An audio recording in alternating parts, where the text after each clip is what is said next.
we have a long tradition of vertical only bows in the archery season in Iowa. We know our hunters support maintaining that tradition. I think it gets back to fair chase. And, you know, there's a lot of opportunities to pull a trigger on a deer. You just can't do it in November in Iowa. Wow. That's Amen. That is music to my ears. It's like, how do people know?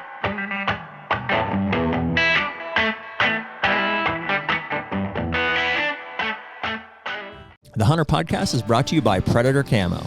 Man, this one feels good, right? I know people have been looking at this picture over your shoulder for a while now. I think that was 2018, but we just, over the last, how many years, keep coming back to Predator Camo because it's been so damn good for us. No doubt. I think we bought our first set off of Jen at the Archer Trade Show almost 10 years ago. Yeah. And Jen's still with the company, and the patterns have, only improved since then. They actually were recently acquired within the past couple of years.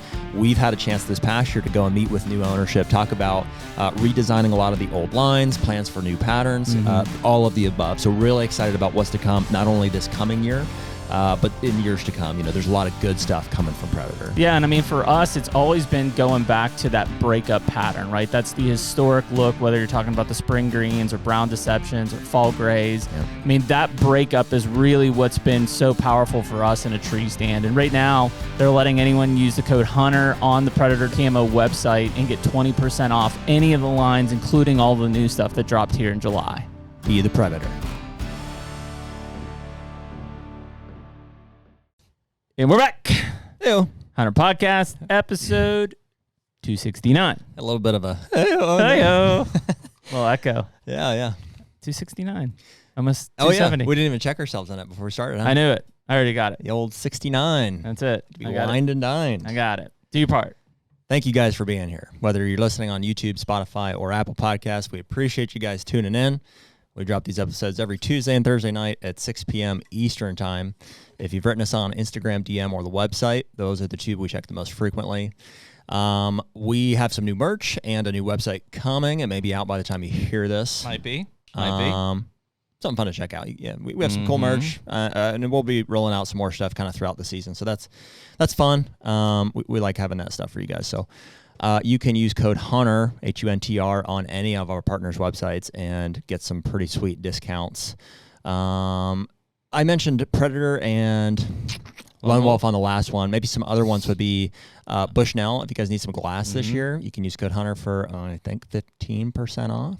Sounds right. Something like that. And give me another one. Pure Wildlife Blends. Pure Wildlife Blends. So if you need some last, you're right. that's heavy bulk stuff. You can get that from local co-op or something. But if you need some rye or your clovers clover is what I meant to say. That'd be a good time to do that. So you can use code HUNTR for a discount on all that stuff. And other than that, here we go.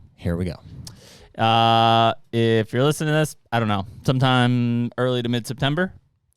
We're in it now, type of thing. Early to mid-September is exactly right. Yep. We're recording this on the 21st of August because Jared's going to be gone for basically 2 podcast days in a row. There's 2 things happening here, and you're going to miss some too. So I'm going to be out for 2 podcast days in a row, and we're at the same time we're ramping into doubles. Doubles is a big change here. For a period of time here, we're a little bit ahead, but it'll catch up quick. Yep. And so a lot of times in the doubles we do normally a guest in a week, and then maybe Jared and I do a podcast on our own. But we've got guests coming flying at you here. In a while since it's been just us, and that'll happen, especially as we get into the hunting. That's why we do Hunt Companion. That's why we do Hunt Companion. Yeah, and anything eventful coming up. Which, by the way, I need to look at my filming gear. I haven't even thought about. I'm gonna have to maybe tonight. I'm gonna bust mine out. Yep. Sure. Yep. And but anyways, lots of stuff going on. Obviously, being this part of the year, some seasons are opened, some are opening. Our guest today is in charge of the Whitetail Mecca, I would say. Iowa. Iowa. I saw somebody commented, who was that? It was Cam Coble. I had some, have you ever seen that video? It's the Kreider dude, who's he's got the thing set out at the campus, and he's changed my mind. Yeah. The thing was 1 deer states are better than 2 deer states. Changed my mind, and I said one word. Iowa. Yeah, 3 buck state in some cases. So 1 is better than 2, but 3 is better than 1. Yes, that math ain't mathing. The math's not mathing. Yeah. So, anyways, today we've got Jace Elliott, who is the head deer biologist for the state of Iowa. Well, there is only one deer biologist. He is the deer biologist. He is the deer biologist for the state of Iowa. Mm-hmm. And so, a lot of pressure in that position. Yeah. One would question: is it better to try to be the next Deer Mecca or maintain the Deer Mecca? Well, yeah, I suppose both comes with its challenges. It's kind of just don't wreck it, I think would be the... That's a lot of pressure. Yeah, it's like, hey, it's Iowa. It's pretty good. Just don't wreck it. Don't wreck it. Yeah. So obviously, there's still politics and everything else that comes with it. But in Jace's role, we're excited to kind of have that conversation of the things that Iowa is clearly doing correct to continue to produce and be what it is.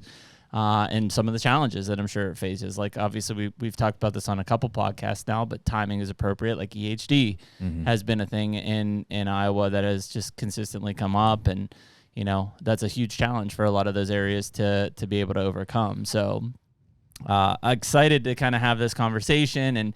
And I think we've done a pretty good job of sprinkling in a lot of the, whether it's a DNR, Game Commission, whatever you want to call it, heads here from Missouri to Pennsylvania to Ohio to now Iowa, Michigan. And so, just being able to kind of see Michigan. Yeah. Being able to see kind of just how every state is doing it different and really hear it from the horse's mouth, the guy who's, in charge of leading it from a deer management perspective for the state. I met Jace through Skip. Is who made the connection. I think they went out and did a full farm tour, and so we'll hear how that went. And Skip made me promise to not try to convince him to come to Ohio, but I think it's too late for that. You guys bait? Yeah, I'm not coming. Well, he's like I was trying to coax him in, and he's like, well, how much land does that offer come with? I'm like 5 in a corn pile. That's all you need. Yeah, that's all you need. You don't need any more. Maybe if you're lucky, a crossbow. Yeah. So, anyways, let's go ahead and bring Jace in. All right, Jace, how's it going, man? We appreciate you coming on this afternoon. Yeah, appreciate the opportunity. It's going good. It's been a really hot summer in Iowa, but I'm sure that's most of the Midwest this year. Yeah, well, we kind of were, as we were leading into the summer, it was like great moisture, good temperatures, great growing season. And then at least for us, more east of you, we immediately shut off our water like right after 4th of July, and it hasn't turned back on yet. Yeah. Yeah, we've gotten almost record precipitation in a lot of the state, at least since I've been here. We were in a 7-year drought up until this year, and now most of the state's got all the moisture it needs, all the water, and we've been getting still a lot of rain into August. So I'm hoping that continues, and we might be out of the woods as far as the hemorrhagic disease this year. Yeah, knock on wood. Well, man, we really appreciate you taking some time. We know you guys at the DNR are busy, and one of the things we like to kind of just start off with for us as well as for our listeners is just some background on you, man. So you're here in Iowa, like are born and raised in Iowa. What's your background? Where are you from? You bet. So I'm actually from Wisconsin. Okay. Grew up in central part of the state, spent, most of my life there. That's where I learned to hunt and fish, did a lot of stuff in the outdoors. I actually went to my undergrad at UW-Madison. Okay. So did 4 years there and then took a grad student position in Alabama at the Auburn Deer Laboratory. So under Steve Ditchkoff. That's right. He was my advisor. Very cool, man. Yeah, I know Steve well. Yeah, great guy. He was, really instrumental in my career, that's for sure. There's a lot of opportunities at that school, especially in his lab. But that was about a 3-year program. And then I immediately took a job up here, started off as the deer research specialist. Mm-hmm. We didn't have a formal deer biologist in the state for maybe 7 years or so before I came on. And there was actually another gentleman, kind of doing 2 jobs at once, if you will. And then after about a year, I moved into my current role as the State Deer Biologist. That was, I believe, 2022. And I've been doing that since. I love it. It's very fortunate. Awesome, man. Well, very cool. Well, I similar path from went to Penn State and then went to Mississippi State. How was your transition from the north to the south, besides like the heat and humidity that you have to get used to? That's what I was going to lead with. I missed the snow right away, but it's not the heat. Yeah. It was cool, man. It was really cool to get totally different cultural experience down in the deep south. And those boys love to hunt, which is super cool to be, inundated with that. I mean, being in the deer lab and then my program, my project, I should say in particular, put me in connection with a lot of big landowners down there. And so I kind of got to see that side of the hunting, and it's a lot different. The land ownership, everything's different down there. Talk about liberal seasons. I mean, you can hunt deer for 3 months with a gun. And when I was down there, you could shoot a doe a day. I mean, there was no shortage of harvest opportunity. I was wondering how there were still any deer left, but just completely different systems for managing deer down there compared to the Midwest and Iowa in particular. I think it's really cool, man. I know when I was a bit reluctant to leave just my home state. That's what you're familiar with. And really, I think in the back of your head, you're like, I want to make a difference here. But I think it's really important for a lot of biologists to go and experience something that's completely out of their wheelhouse, out of the box, and be able to see that, because having that broadened horizon of how deer management's different, in a state like Alabama or Mississippi versus Wisconsin or Pennsylvania, and how people hunt, and like you said, the liberal seasons. It's like there's no way our herds in Wisconsin or Pennsylvania could sustain that type of pressure. So, it just opens your mind and your eyes to a lot of different things there. And I think it just makes you a better biologist overall when you have that experience. Yeah, I would agree. Another thing I missed is bucks that weighed over 100 pounds. They're pretty cool, aren't they? Yeah. They're pine goats is how they were constantly referred to in Mississippi and Alabama when I was down there. It's pretty accurate. Yeah. So yeah, and also like just I'm used to by Thanksgiving I'm like, okay, I've got gun season, but like rut's winding down. No, there's plenty of places it's just firing up, and you've got a month to go or more in some cases. Yeah, I bet it was the same in Mississippi in a lot of places. Yeah, Alabama's really unique in that they have deer breeding going on from late October all the way through February, depending on where you are in the state. So I mean, a guy could chase the rut around for 3 months, and yeah, it's pretty cool. Yeah, that's awesome, man. So, I guess what was the primary reason that there was not a deer biologist in the state of Iowa for that like 7-year gap? Just, I assume somebody retired and it was just, it wasn't filled, or position just wasn't, open. Yeah. So, right. Somebody transitioned, and then it was, I believe there's a hiring freeze at some point during that period with the department. A lot of agencies, I'm sure, at that time. And yeah, as soon as the opportunity opened up, I was just kind of in the right place at the right time. So it worked out well for me. I'm doing exactly what I want to do. And what was your, when you were doing the research position, like what were your main responsibilities for that?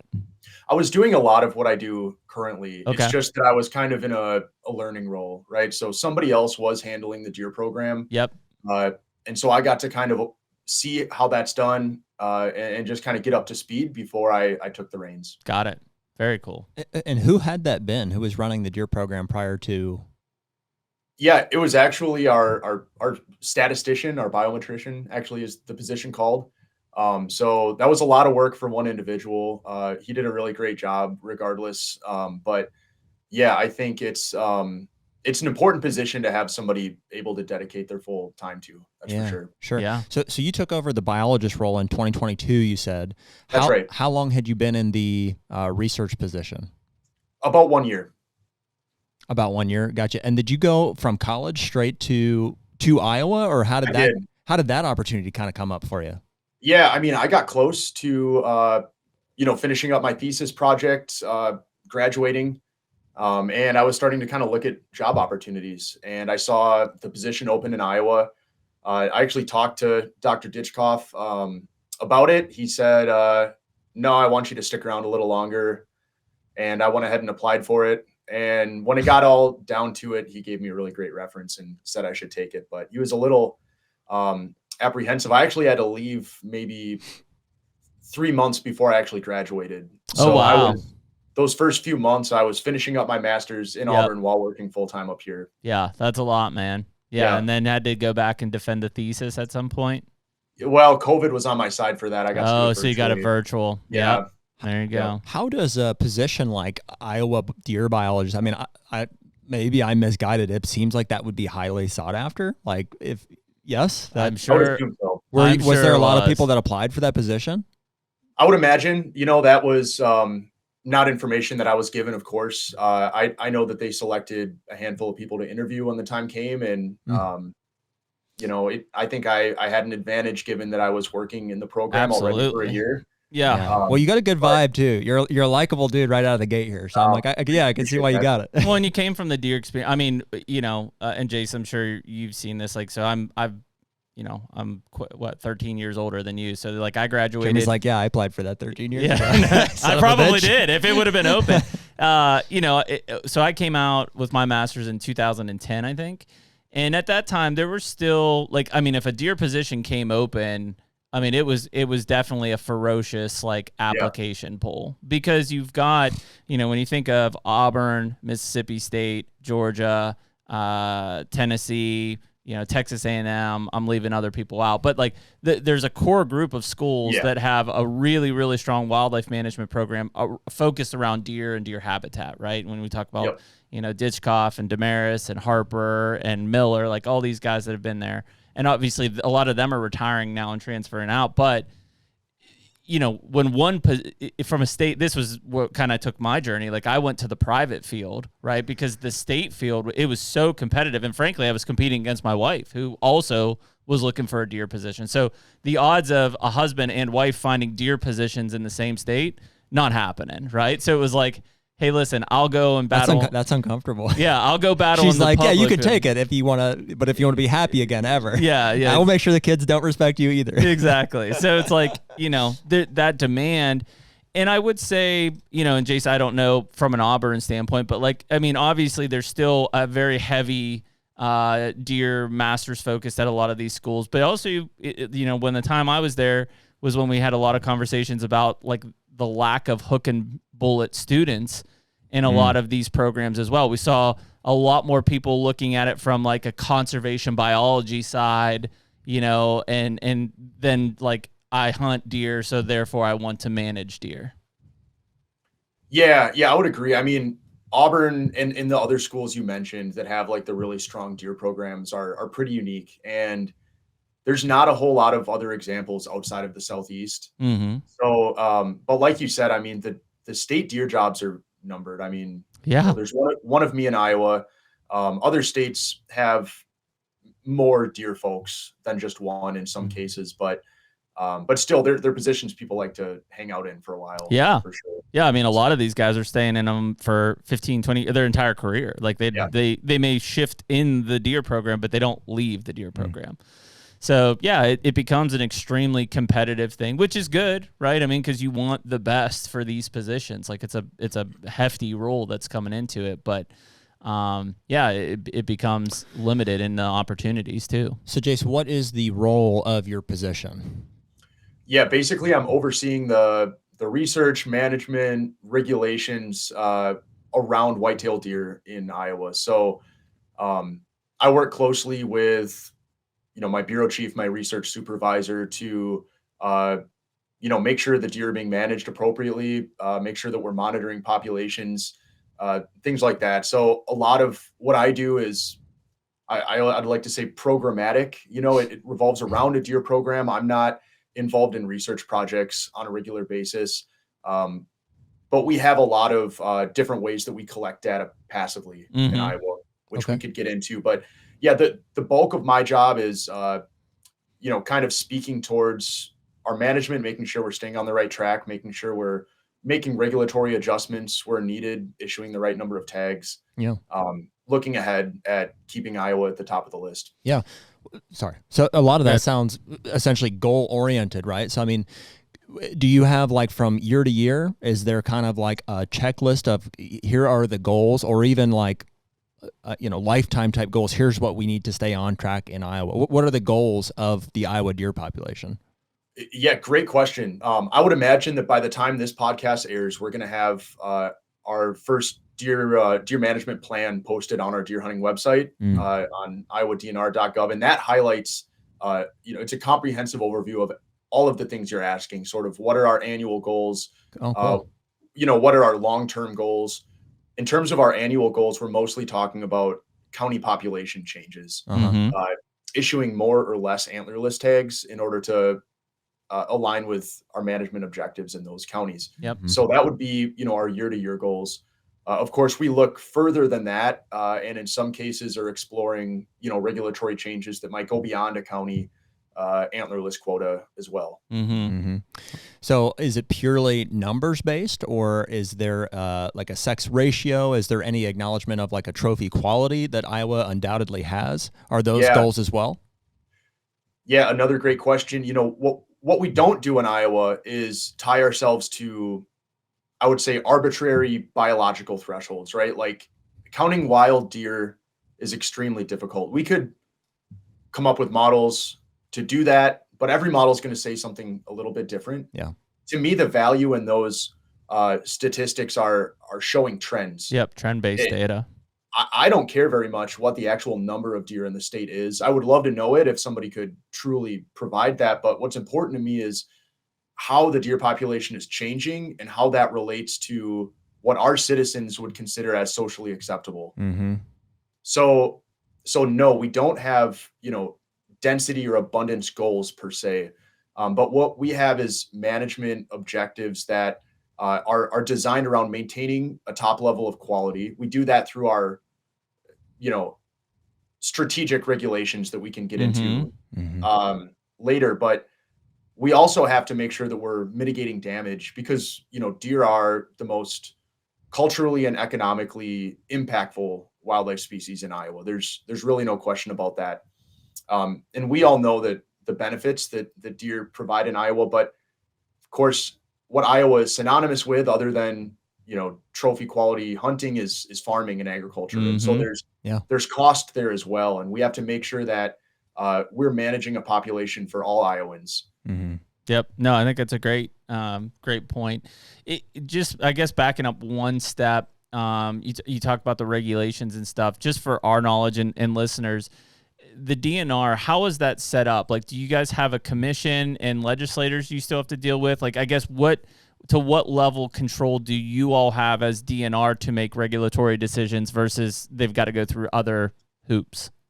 Yeah, I'm happy to talk about this because I think it's something that is not well understood by hunters, probably in any state, right? Because everyone knows their DNR, game commission, etc., and assume that any change to the deer hunting framework or anything that's set into law is coming from that DNR. But in reality, legislatures in every state could affect change as well. In Iowa's no exception. So we do hold regulatory authority for quite a few things in Iowa.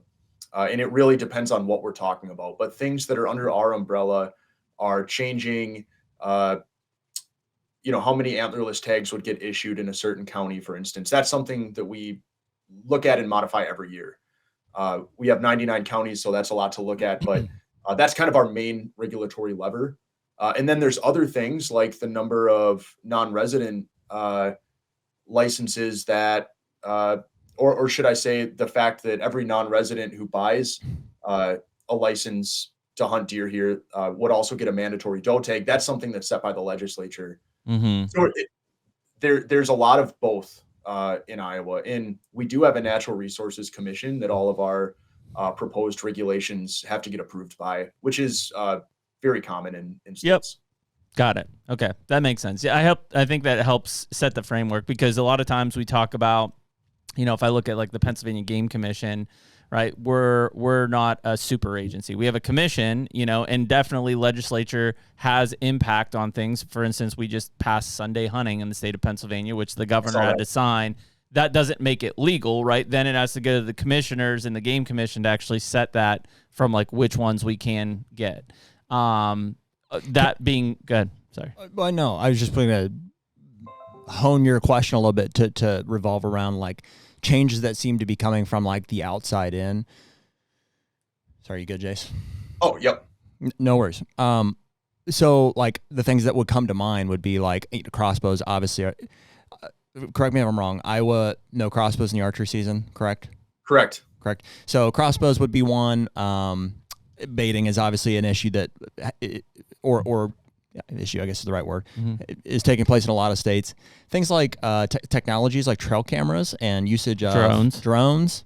Tell me if I'm wrong. It seems like more often than those get proposed by whether it's a lobbying group in some cases or it's a want from the hunting community. How, if at all, do those come across? Is it your desk, or how do things like that, kind of get proposed and approved or denied? Well, it's situational. So sometimes you're right. Those issues are generated at like a grassroots level where hunters are collectivizing and they're pushing this forward and it gets picked up by a legislator. Oftentimes it's a lobbyist for a company that might sell those products that are trying to get a change. It's totally situational. The way things operate in Iowa, I would say is I think we have the best deer hunting framework in the country, really, in terms of the quality that we can produce. Yeah. Our regulations define our resources. There's nothing inherently special about Iowa's landscape that produces bigger bucks than other places. It's the fact that we have the regulations we do. And so with that being said, I think our hunters understand that as well. And I can speak to that a little bit in terms of our survey data, what we've learned from our hunters. But for things like crossbows, I mean, we're very happy to keep crossbows out of the season, frankly speaking, because it's an intentional strategic regulation that we've had in place for a reason.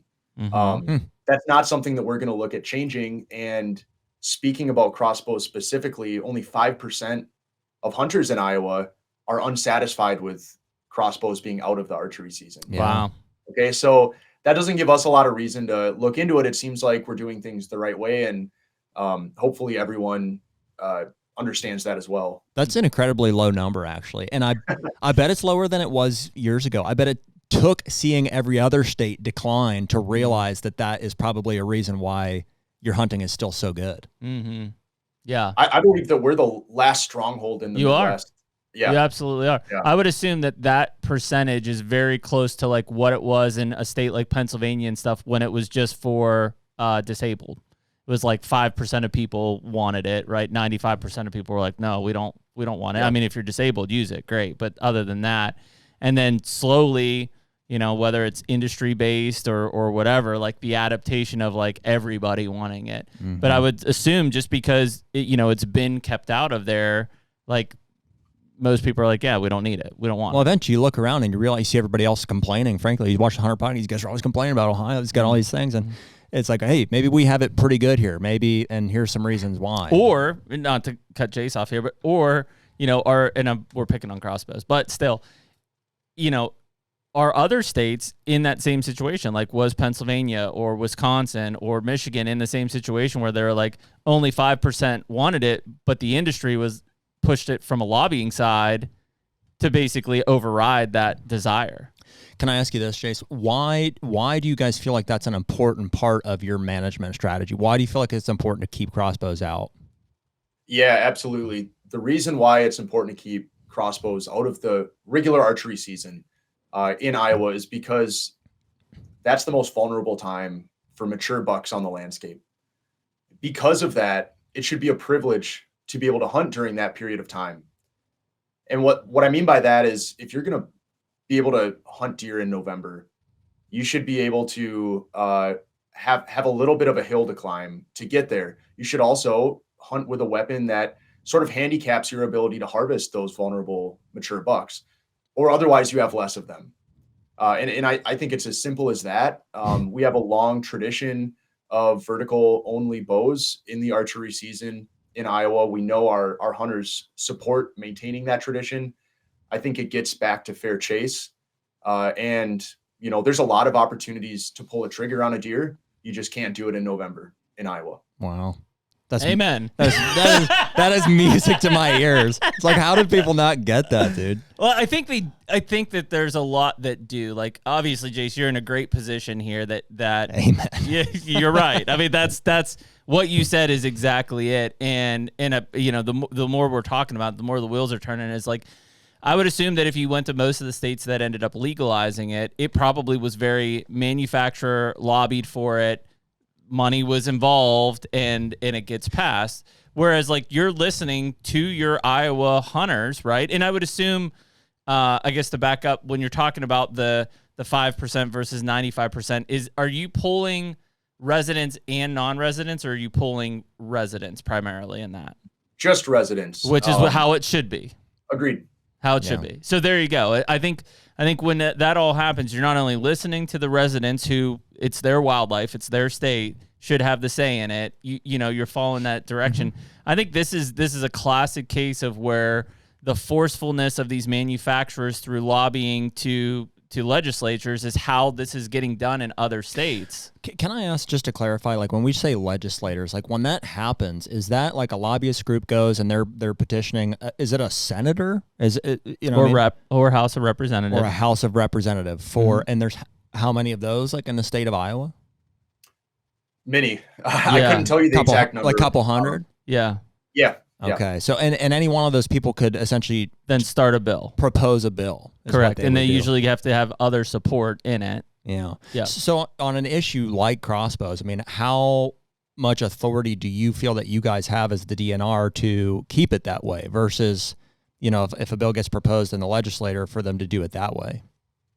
Well, yeah. So if a bill were to be proposed and passed out of the legislature, to put crossbows in the archery season, it would happen. You don't have any stop in that because it becomes law, right? So, I mean, the DNR is part of the executive branch of the state government. And so our governor would have the option to either sign that bill into law or not. And at that point, she would be speaking for our department. But sitting in my seat, that once a bill is proposed, we have to stay out of it. There's no commenting on it, anything like that. Really? And I think that's pretty typical with a lot of states. Just separation of church and state. Yeah, you can't do that. HUNTR Podcast is brought to you by DeerGrow. Man, hard to believe, but DeerGrow has been the sponsor that's been there since the beginning of the HUNTR Podcast. Back in 2021, I think that they were the only partner that we had, but it's such a cornerstone brand and set of products for our food plot strategy throughout the year. No doubt. And it seems like we used to have an off season, but not so much anymore. It's like when the hunting season ends, it really rolls right into food plot season, habitat projects, all of the above. And the Plot Start and Plot Boost have been there since the very beginning. That's a cornerstone for all of our plots. The Plot Start goes on at the beginning, Plot Boost goes on midway through. And since they came out with all of the fertilizers, that gets mixed in with the Plot Boost application as well. And I can't believe the results that we've been getting out of that. Yeah, it's been awesome. Like I said, it's all the work now that really produces the results in the fall. So right now, anyone listening to the HUNTR Podcast can use code HUNTR, HUNTR, for 15% off any of the products at DeerGrow.com. Better food plots, bigger deer.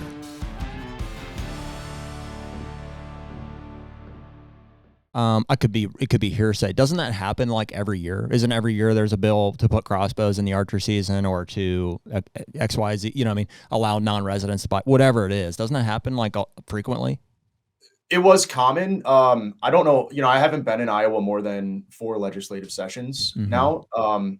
I've seen bills proposed and not passed about crossbows. I would say that since the results of our 2023 Deer Hunter survey came out, which shows that, again, only 5% of people are unsatisfied with the current methods of take in the archery season. I haven't seen any more bills. Now, it could be a coincidence. I'm not convinced that everyone has read that survey, but it does at least speak to the fact that we've asked the hunters what they want, and so it's more difficult to twist that, I think, at this point. Yeah, I mean, I'm sure the manufacturers will continue to try, right? Because, they just see it as a dollar thing, like opportunity. But I think that data, plus, I obviously, we talked about Skip introducing us here to Jace. I think that the, select number of hunters in Iowa are very well organized in terms of being able to continue to communicate things like, hey, our DNR did this survey, look at the results, like, why would you go against your constituents, essentially? If you did it, it's purely for a money hack, basically. Yeah, we have some really great special interest groups from, both sides of the spectrum that are good at presenting their cases, their special interests. I mean, you'd be hard pressed to find a more controversial wildlife species than deer in Iowa.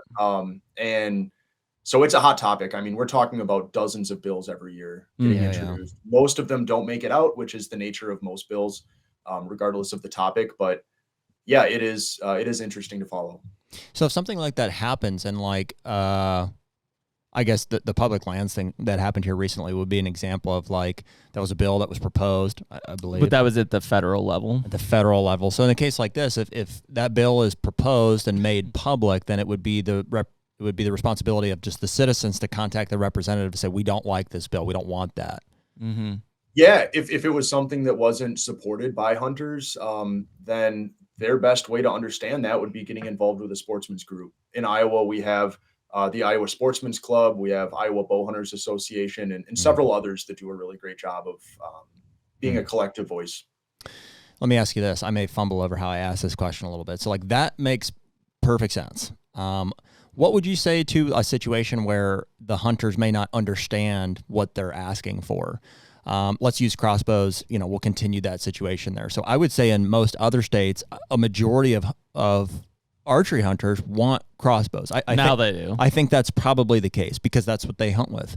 In a state like, we're Jace, Jeremy and I are from southwestern Pennsylvania. Okay. We do most of our hunting in Ohio and Kentucky. We do some in Pennsylvania as well, and then other states across the Midwest. So like in a state like Ohio, I think it's like 70% of the archery harvest is crossbows. So it's very crossbow heavy. And so I would venture to say, if you ask the resident hunting, public of Ohio, they would say, we want crossbows. So, but Jeremy and I would sit back objectively and say, like, we think it's causing some of these issues, mainly relating to, you could say, age structure of the deer herd for sure. Access being the biggest one. It's like, I feel like we're all shooting ourselves in the foot by saying we want crossbows, but we feel like it's the biggest contributor to loss of access because of the dynamic that happens with hunters who have money. Right. It's creating a rich man sport. The more we introduce, technology into the seasons and stuff. So what happens in a case where the hunters want it, but it's hurting everybody? It's Jeremy and I have said it before, like who's going to be the adult in the room to go against what the hunters want and do what's right for hunters and for the deer? Well, it's tough. I didn't fumble over that at all. No, that was good. That was good. It's a good question, and I'll do my best to answer it. When we talk about, you mentioned the proportion of archery harvest that's being taken crossbows. Yeah. The states I'm familiar with, Minnesota, Wisconsin, Pennsylvania. Now Minnesota's only had crossbows in the archery season, I think, for 2 seasons now. Yeah, I think last year was the first year it was full, like for sure full season. It might have been like just part of season or a little later the first year, but yeah, relatively new.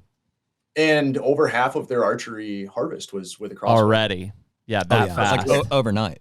Now, I don't think that that's half of archery hunters putting down their compound bow and buying a crossbow. No. I think it's people from traditional rifle seasons entering the archery season. Absolutely. And I think that's maybe why you would, if you polled, archery hunters in Pennsylvania, that's why maybe you'd find a lot of support, because they wouldn't traditionally be an archery hunter without it. And I think that's the risk. People talk about, well, they're more efficient. That's absolutely true. They take less time and skill to use. True. That's arguably true, right? Yeah. But what we can demonstrably say, looking at these other states, is that you're going to get a flood of people from the gun seasons into your archery season. And is that going to serve the resource well? I mean, it's hard to make that argument. Check this out, Jace. Listen to this. This is an Ohio statistic, which I know we're going to just kind of compare. It's not apples to apples, but last year, the 24 to 25 season in Ohio, in the archery season, there was 106,000, just called 106,000 deer harvested during the archery season. So that's all forms of archery equipment. 106,000 deer. Same season, 24-25 season, in the gun season, 104,000 deer. So we killed more deer with archery equipment in Ohio last year than we did guns. Yep. That's incredible. We kill about 25% of our total deer in archery season in Iowa currently. Yep. Yeah. So very different. So 3 times as many in gun season. Yeah.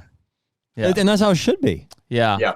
Yeah. It's a really, it's being a traditional guy in Pennsylvania, right? Like for the longest time, and I'm sure obviously JC growing up in Wisconsin, same way, like our opening day of gun season it was World War III, right? I mean, it was, but you look forward to it. Like there was a weird anticipation of like the excitement of the opening day and stuff.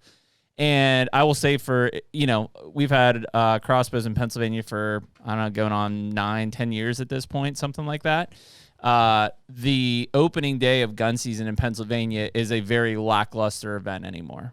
In terms of just the number of shots and everything, the number of guys in the woods, it's just most people have just spent 2 months in the woods with a crossbow and either have been successful or frankly just kind of hunted themselves out. And so when that comes, they're not there anymore. Like they're just the participation isn't there. Which affirms exactly what you said. You know, it didn't create new archery hunters and pulled them out of the gun season, which is not inherently bad. Like Jeremy and I are not like only we should get to experience the rut or October or whatever, but from a management standpoint, it's like you now have a lot more people spending a lot more time in the woods. It's like the footprint is increased times I don't know what, and that's why we feel the access issue was created for that very reason. Mm-hmm. Access and quality. I mean, 100%. Those upper age classes of bucks that's a fragile thing. And it doesn't take much to upset that balance in states that have found one.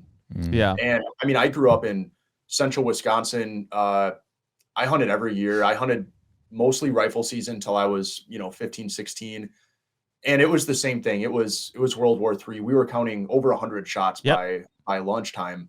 And we hear maybe 2 or 3 now, and apparently just as many deer are getting killed, but it sounds a lot different. I mean, I never saw a racked buck in my life hunting in central Wisconsin until I was in my 20s.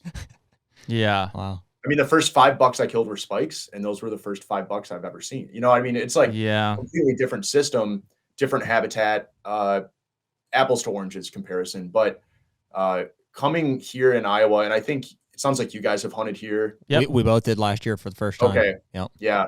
And I've seen that Iowa versus the rest of the country shirt you guys sell, which I'm wondering if that was inspired by your experience. It was actually before our experience, but it for sure is embracing it now. Yeah.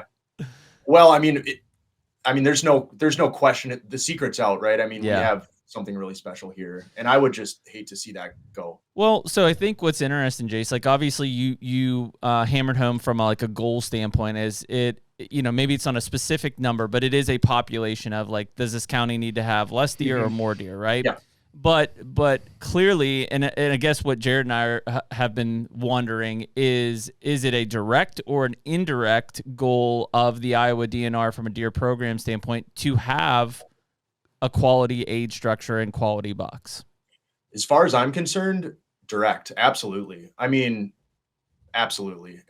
When I wrote our stated deer management objective, quality is a word used in the first sentence. I mean, it's because it's Iowa and we could lose it, and there's a million ways to do that. But it's absolutely, it's not a byproduct that we're happy with. It's something that we're insisting on maintaining. Yeah. Yep. That's awesome. And I wish I did a little bit of a better job explaining a little bit about our management objectives related to the population trends, because I don't want it to seem like we're not interested in statistics, anything like that, because that's not true. In fact, we monitor populations in every county using 4 different independent data sets every year. We look at buck harvest. We look at a bow hunter observation survey. We run staff spring spotlight surveys, and look at deer vehicle collisions. And none of those data sets are perfect in themselves, but when you put all 4 of them on a composite graph, you can start to make sense of things. But what I like to say is data's half the story. I mean, we're counting paper deer, right? It's not like we're doing a census. Right. And so it's really important. And what I think we do really well in Iowa is by incorporating local feedback from hunters, landowners, farmers on what their perspectives are on the deer population, how it's changing, and what they'd like to see. Because that's who we're managing the population for. Yeah. Jace, have you guys considered doing like thermal drone surveys?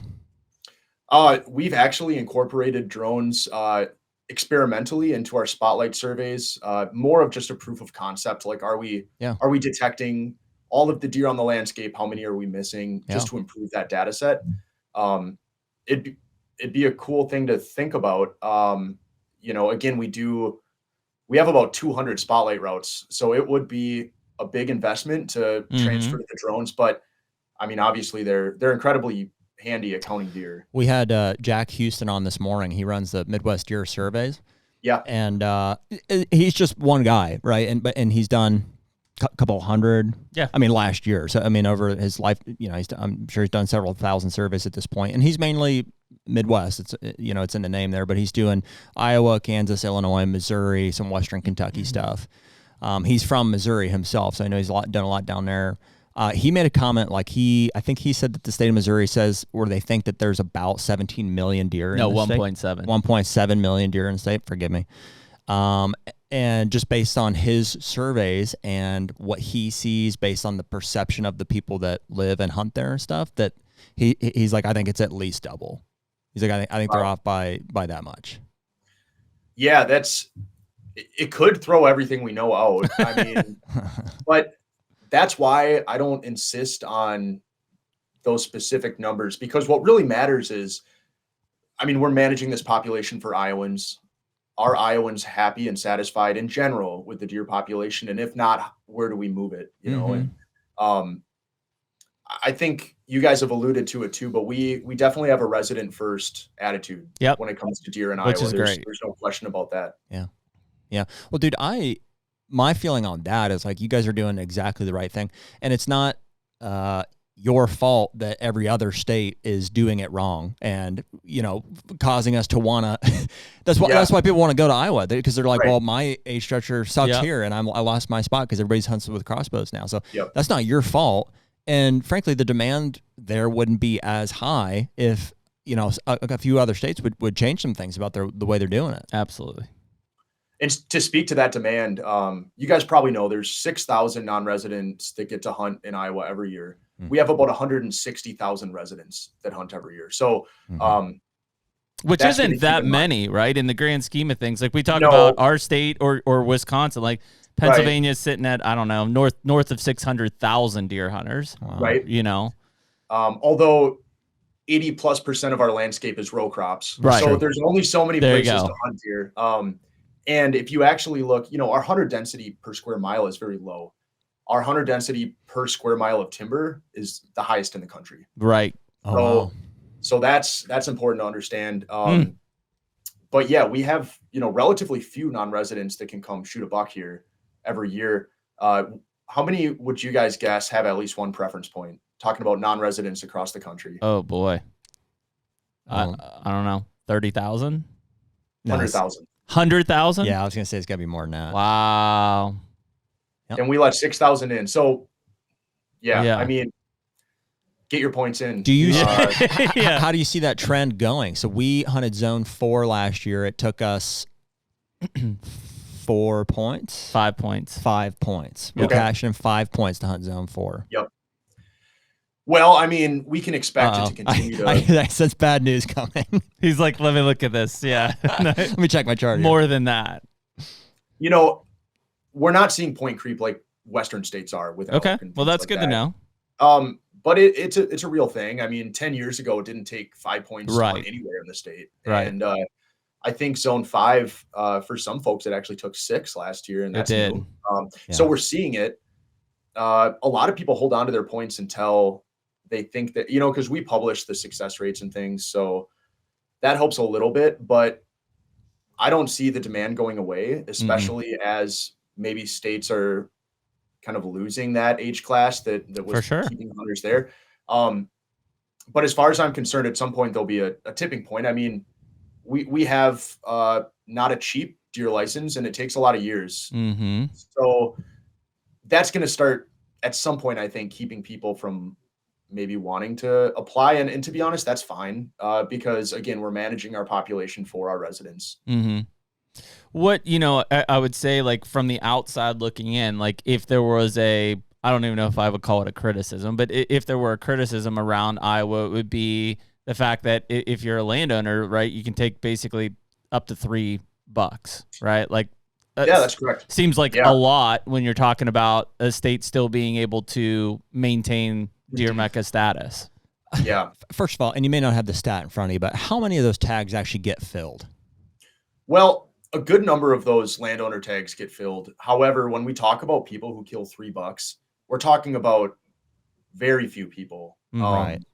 I don't have the numbers off the top of my head, but I believe it's around maybe 1,000 people in the whole state. Wow. You know, maybe less than a dozen per county. Fill all three is what you're saying? Fill all three with bucks. Yeah. What do you think about? What do you think about 2? Just roughly. I should have pulled these numbers up because I actually summarized them recently, but it's less than you'd think. I mean, there's a lot of folks that, first of all, only 50,000 folks archery hunt every year around, right? So if you don't archery hunt, you can't kill $2 unless you're also a landowner tenant. Right? Gotcha. Yep. So anyway, we're talking every time we include another filled buck tag, we're really dropping the number down. We only kill about 50,000 bucks every year. I believe that the number of people who kill $2, I would just be speculating, and I'd be happy to give you those numbers, but it's an eye-openingly low number. Low number. That landowner tenant license package is something that came through the legislature long before my time, and it's not something that our department has the ability to change per se. It is what it is. So it is what it is, and to be honest, it's not a problem in terms of the quality. I mean, we've had that system in place a long time, and we have really great deer hunting experience to show for it. So it's not really a top priority of mine. I've heard a lot about the $1 deer or the $1, $2 state debate. Yeah.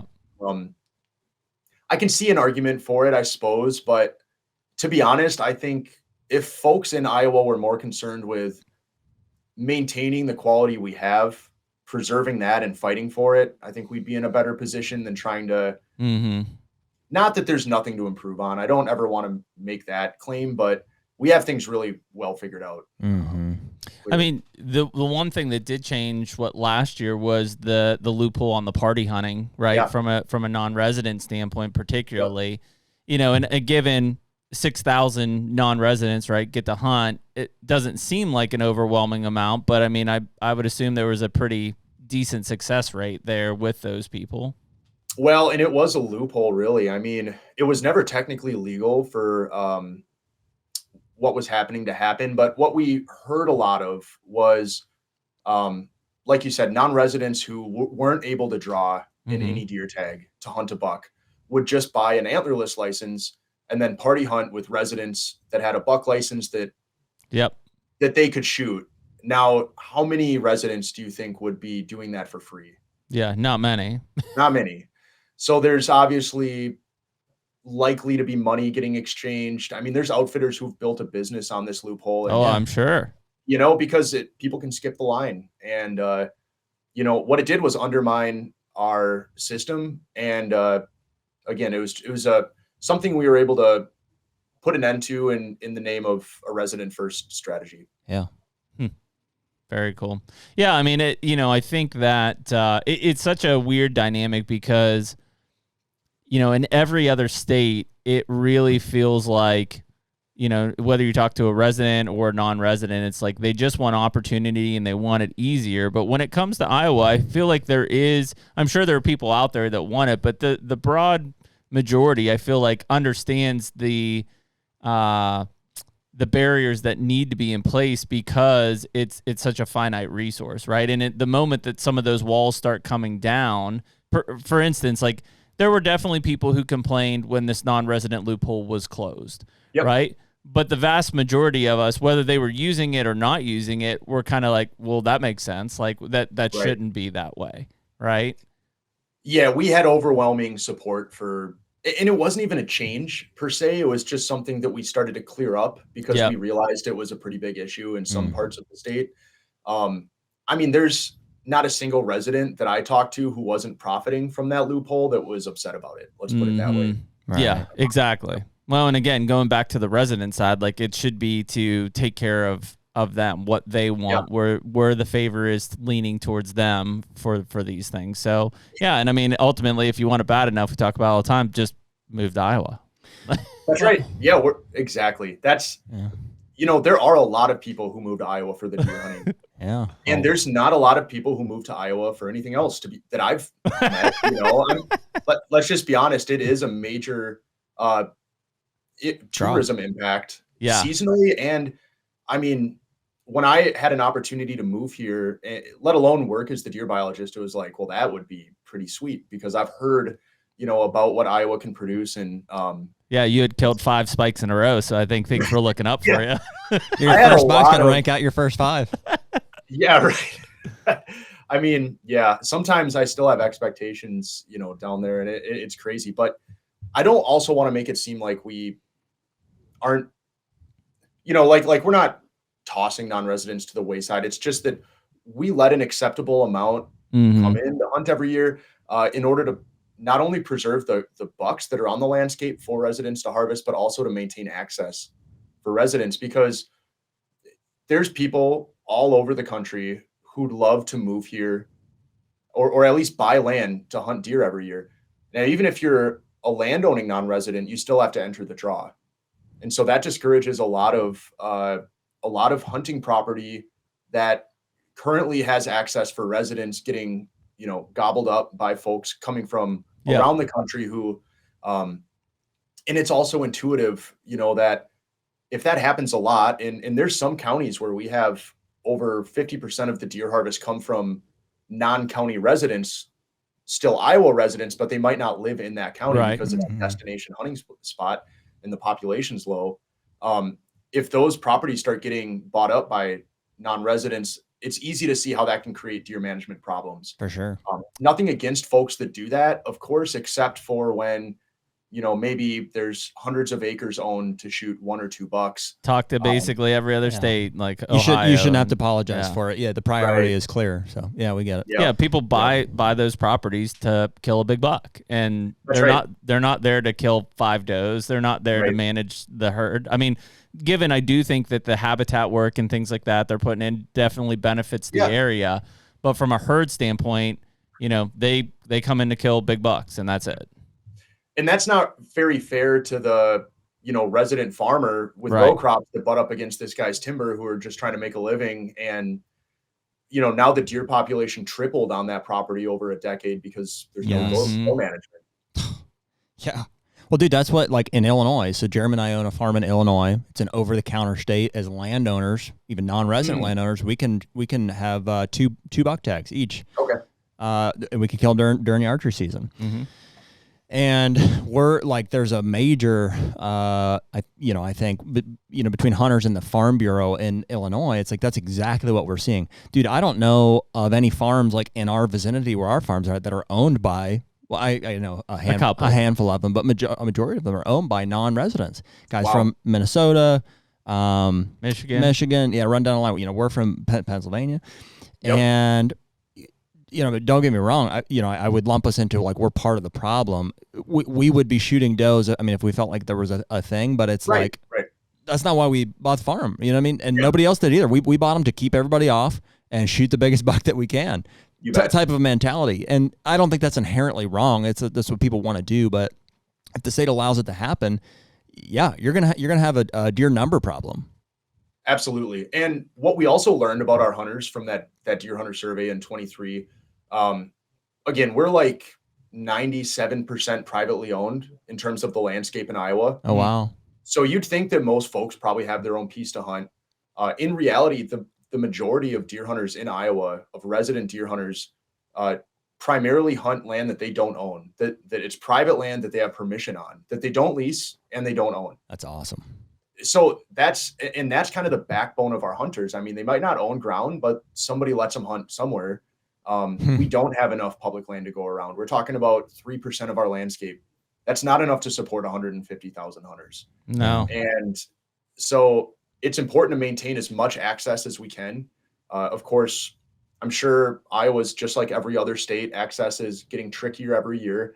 I hear all the time from folks about, their group being able to hunt, almost any farm in the township, and now they're lucky to have a piece. So it's extra important to maintain the framework that encourages any amount of access for our residents. Well, man, case in point. I mean, obviously people are going to immediately, like I did, gravitate to the lower number of total hunters you have in the state. But if you're talking about actual huntable space, right, it's also significantly lower. But the fact there is, number one, there is control of non-residents. Number two is control of crossbows, right?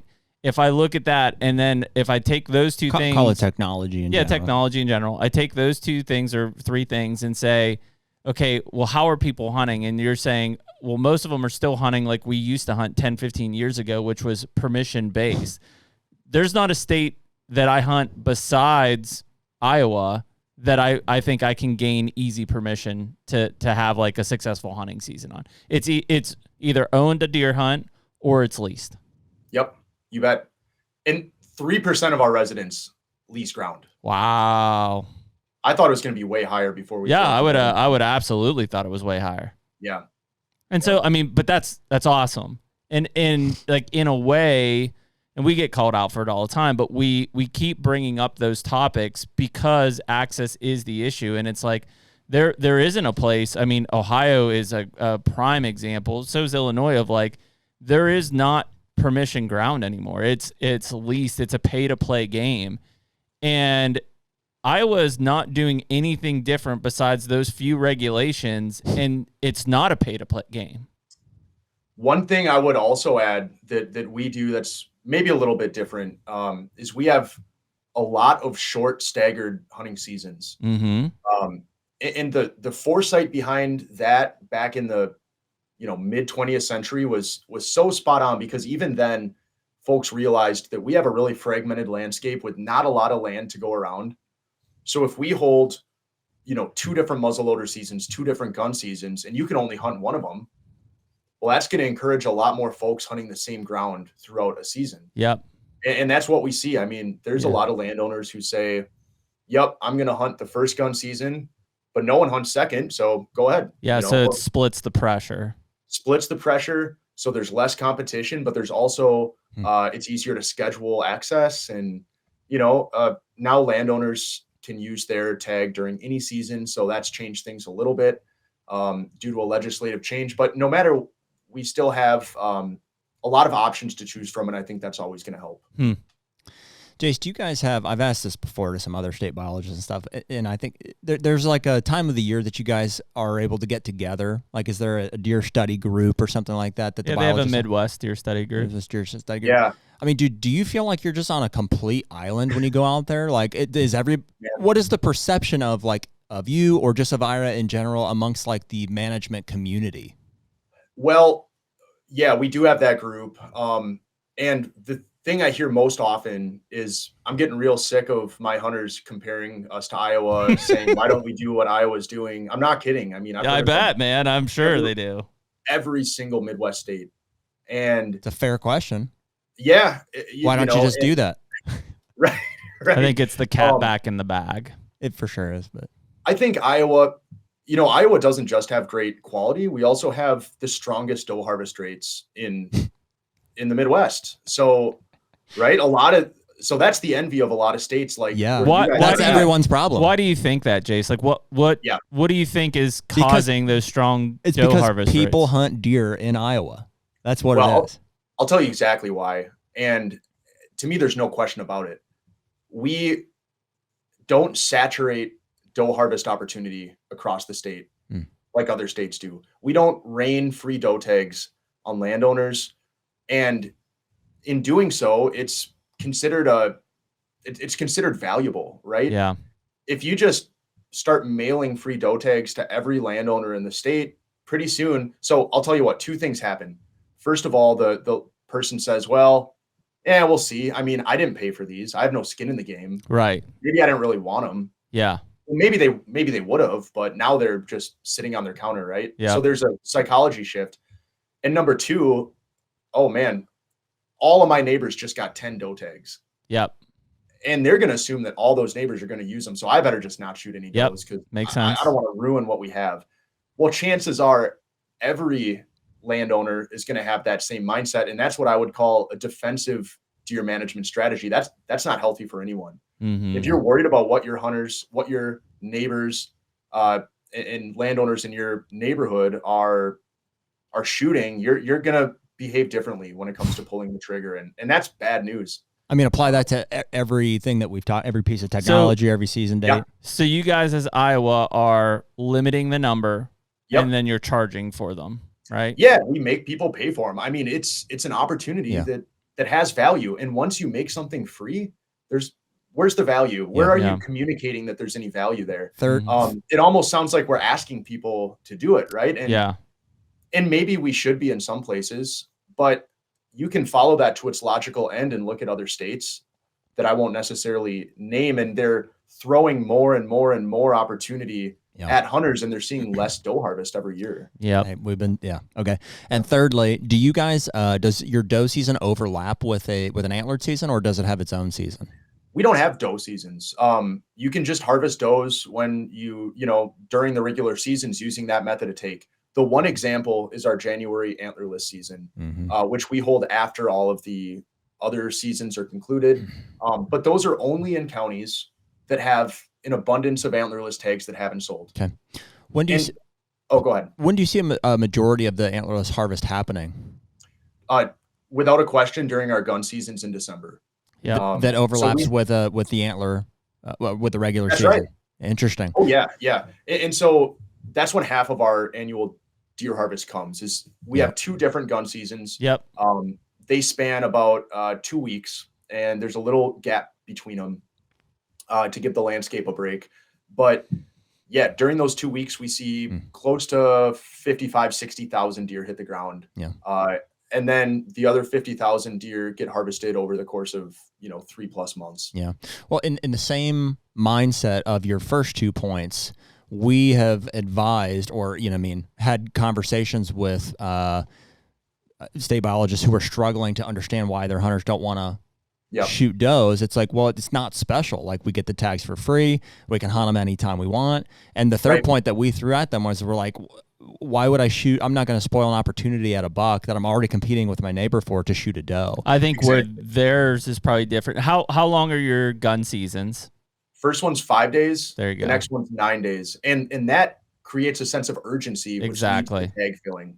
And that's a huge part of it, I think, for a lot of people. When you've got multiple gun seasons that are longer and opportunities like that, I think that has a big effect on the pressure to kill a doe, because you're not going to have another chance.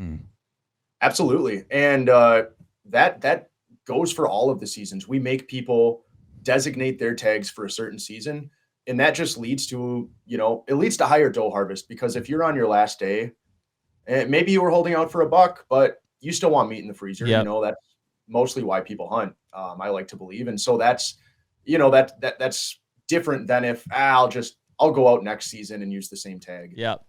And why it doesn't work in Ohio is because of crossbows.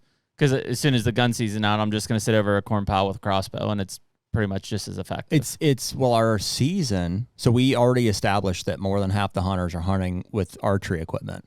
And that enables them to hunt from the last week in September to like the first week in February with no breaks all the way through. Antlered and antlerless. I can get as many doe tags. I can shoot 6 in the state. Yeah, 3 or 4 in a county. 2 or 3 per county. The tags are cheaper, which frankly I'm not opposed to. I don't think inherently, but there's other dynamics at play, I guess. And I think what keeps people from shooting them is just not wanting to spoil an opportunity at a buck, because, and that's where the suggestion to separate the seasons, I think we all would be in favor of, like, hey, let's just, whether it's before or after, I mean, so it can be anywhere, but like, let's make doe hunting special or fun again. Let's increase the value on it somehow. So I was going to ask Jace, just, and this is more of a general question, so I apologize, I don't know, is like, so you know what, October 1st is archery opener, right? Yep. And it runs through, when archery ends, is the first gun season start?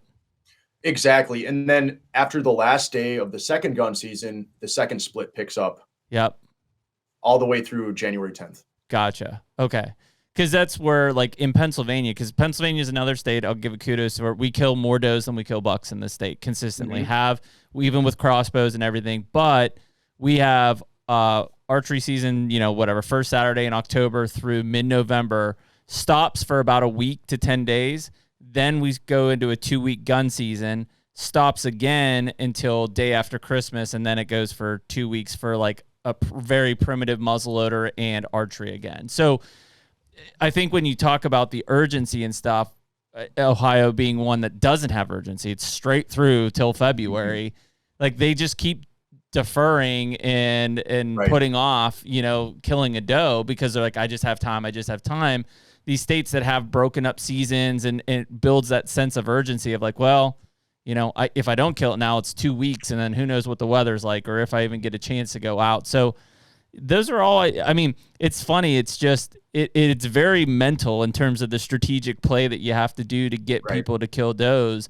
And what we know does not work is concurrent, long, just wide open seasons are not killing more does. Especially in states with the technology and in some cases the bait and crossbow. To do that. Yep. Yeah. And I think behind it all, there has to be a two-way street of trust between agency and hunters. And if hunters feel like there's too many tags out there, they're going to get defensive and not want to shoot any does. And so that's something that we really take seriously here, is that when we issue a number of antlerless licenses in a county, we want to believe that that's the right number, and we want our hunters to agree, or otherwise you get that rift and that disconnect, and you can start seeing things trend in the wrong direction. The HUNTR Podcast is brought to you by Hoyt. Should be no surprise to anyone listening to this that back with Hoyt another season. I'm actually going to be shooting the AX2 aluminum this year. You traitor. But you're still going RX9. Yeah, blacked carbon, out as always. Blacked out. Yeah. Big surprise for 80 everyone. pounds. Big surprise. Yeah. But seriously, man, it shouldn't be a surprise to anyone. Every year it seems like we get a new Hoyt bow in our hands, and they're always a step above the last and just a step above everybody else. Yeah, they're so consistent, man. Just their processes get better, every year. And we've really been excited about, as we've grown with Hoyt, we've brought some others in with us. And we just feel like the Hoyt family is growing, like the community, and we're really excited about the people that are involved, excited to be a part of that company. And it's really awesome. So for anyone that's excited about Hoyt like Jared and I are, you can use the code HUNTR, HUNTR, on Hoyt.com. Get serious, get Hoyt.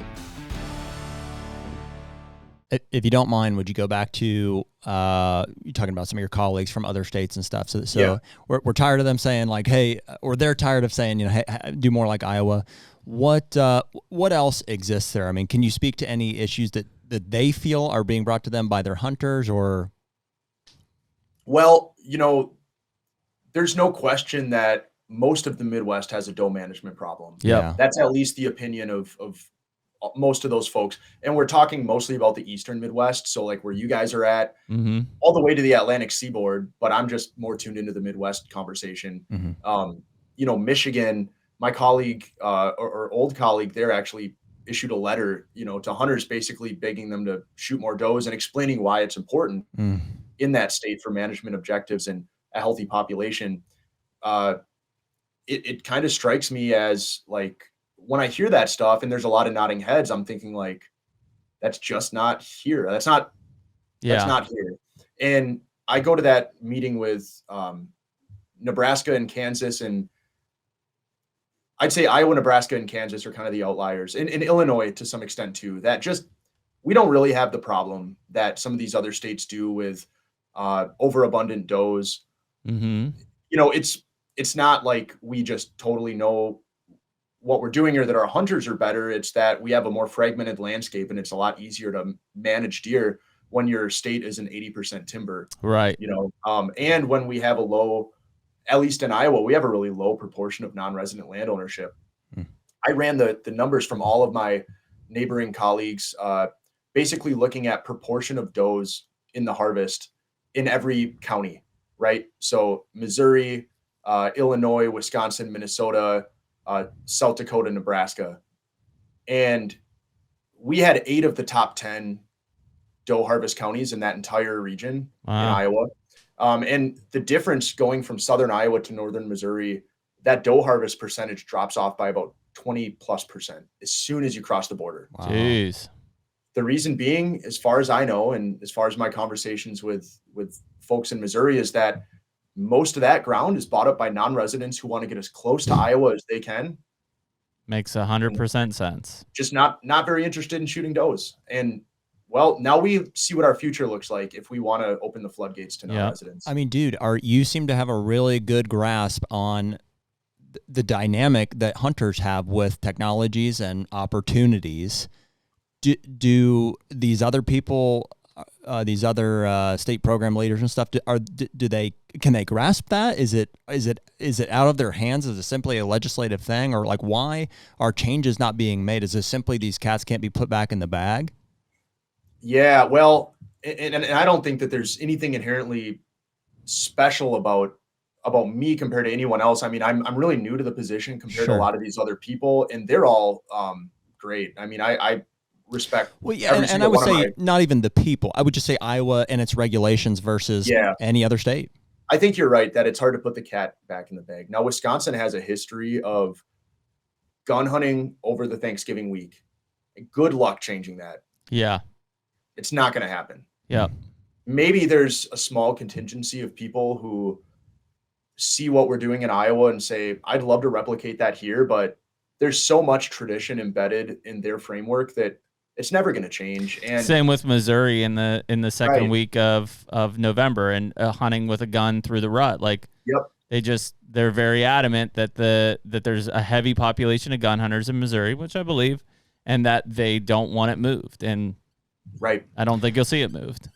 Well, I'm just lucky to work in a state that had the regulatory foresight early on. But that's it. One thing that put Iowa in a really special category too was that we basically have only had a modern deer population since the 50s. Right.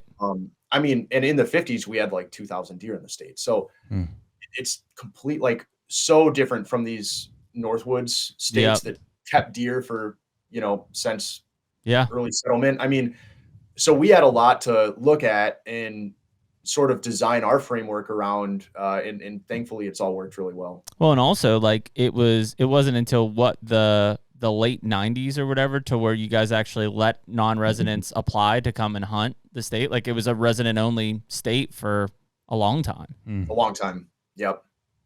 I wonder too how much of it is truly tradition. I mean, definitely that does exist. You guys mentioned in Missouri and in Michigan and stuff, but like the Iowa resident mentality is it's just different. It's like you're the 5% that want archery, that statistic I think is like case in point. Like you guys understand what you have and you don't want to jeopardize it. And it seems like every other state that we're in, it's just the mentality is just like, I need to do everything that I can to secure my opportunity because they're so limited. And it's like a push-pull type of a thing. It's just like, I'm one of those guys. I'm like, why can't we just be like that? Why can't we just understand that if we got some age on these things and if we restricted technology and the weapons, that we could all have this opportunity? It could be great for everybody. And it just seems like the mentality is not, we can't understand it or we're not willing to change it. I think not in like a degrading way to like Iowa residents at all. It's a bit like the Iowa resident hunters are living in nostalgia in that, like, if I think back to like, I know that deer drives are still super popular in a lot of Iowa. And I look at like those guys that, if a doe comes blowing through, they're putting her down. I'm sure a lot of those guys they're not out there killing trophy bucks. They're killing the first buck they see, right? In Iowa. It's just the amount of hunters that are there, right? And again, it's still in check with the landscape that you have, but there's a sense of what it used to be in a lot of states where, people just killed a buck or killed does when the opportunity was there to have tags, and permission is still a big thing. Like it's almost like looking in, a bit into the past, minus the fact that there are some very key landowners across that state that are managing for big deer, right? And want to kill giant deer. That maybe wasn't there in Pennsylvania and Wisconsin and stuff like that. And I would agree. I mean, that's what people think of when they think of an Iowa deer hunter, maybe, but that's not reality. I mean, there's only one state that beats us for yearling buck harvest rate, and that's Wisconsin. Now we all have different ways of collecting that data. We do it through the main beam measurement that hunters are, that they have to report. And, we have over 50% on a statewide average, in many counties, not a statewide average, over 50% yearling harvest for bucks. So more yearling bucks are getting shot than 2.5 plus in a lot of counties. Statewide, I believe it's around 40% yearling harvest. Yeah. Now that's not what people would think of. No. And that surprised me. I thought we'd have, bottom of the list, but yeah, you're right. Most people aren't after, or at least they're not who you think of with that. Doesn't it doesn't surprise me, frankly. I kind of said it earlier, and it's like it's an easy statement to glaze over, but I think Iowans are just hunting deer. That's why you guys don't have a problem with overpopulation of does. Right. Yeah, it means yearlings and stuff are going to get shot. It's just, but you see what kind of a quality environment you can produce in that situation. Absolutely. Where not everybody has every tool in the bag to be able to compete with one another to shoot, the big bucks that are there. Mm-hmm. And I think there's another thing that's hurt those states with maybe crossbows, like assuming that the agency and the hunters didn't want them, which is a fair assumption, I think, in a lot of cases, is there's been two big messages to come out of a lot of states. The first is that we're losing the floor on doe management. Doe numbers are through the roof. We need to kill more deer. We need to kill more deer, and we're losing hunters. Yes. Now, neither of those are really true in Iowa. Like, we're losing hunters at a rate that is not concerning to me.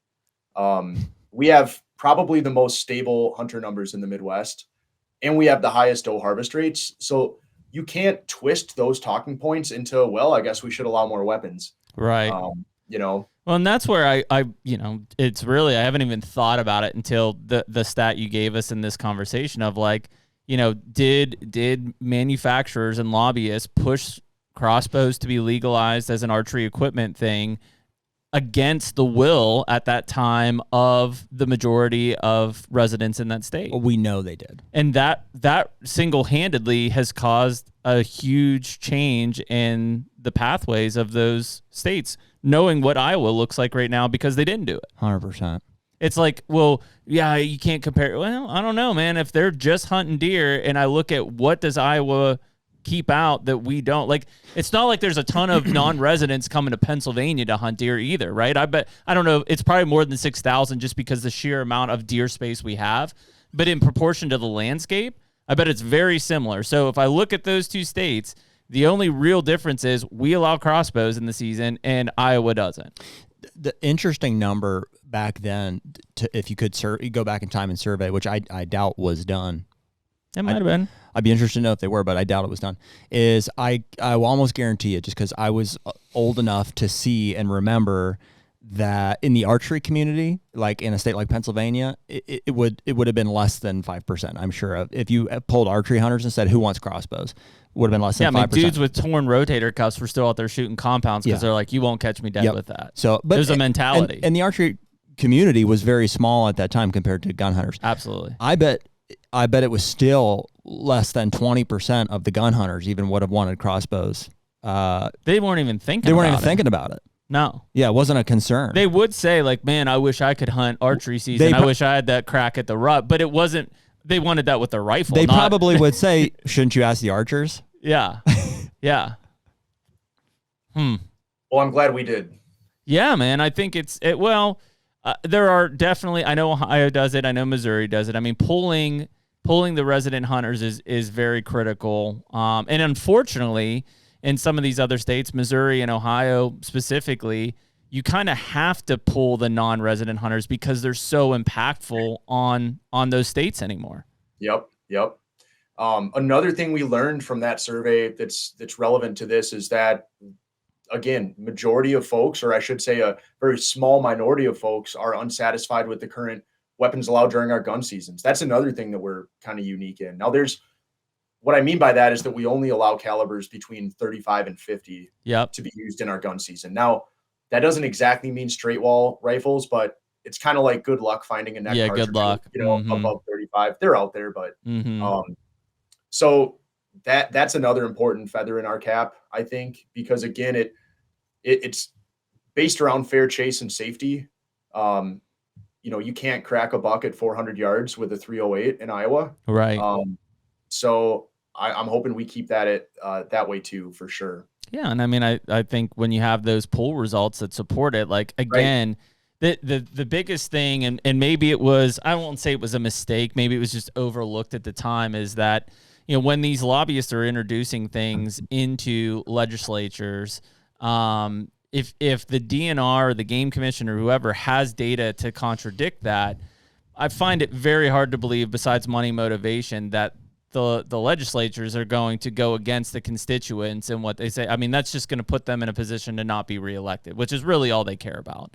And so I guess, whether it was done in a sneaky way or it was just overlooked, it's like, boy, there was a really missed opportunity in many of these states for data to basically contradict what the lobbyists were trying to push for. And instead, it just wasn't looked at, and they got passed, and so that's where we're at. I mean, case in point, not to keep bringing it up, but from a Pennsylvania side, like the Sunday hunting thing has been pulled 100 times over the last 10, 15 years, right?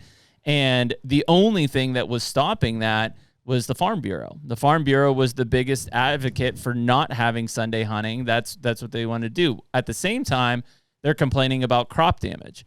And it's like, well, you can't complain that you have too many deer and they're not killing enough if you're not willing to give them the other day during the week to hunt.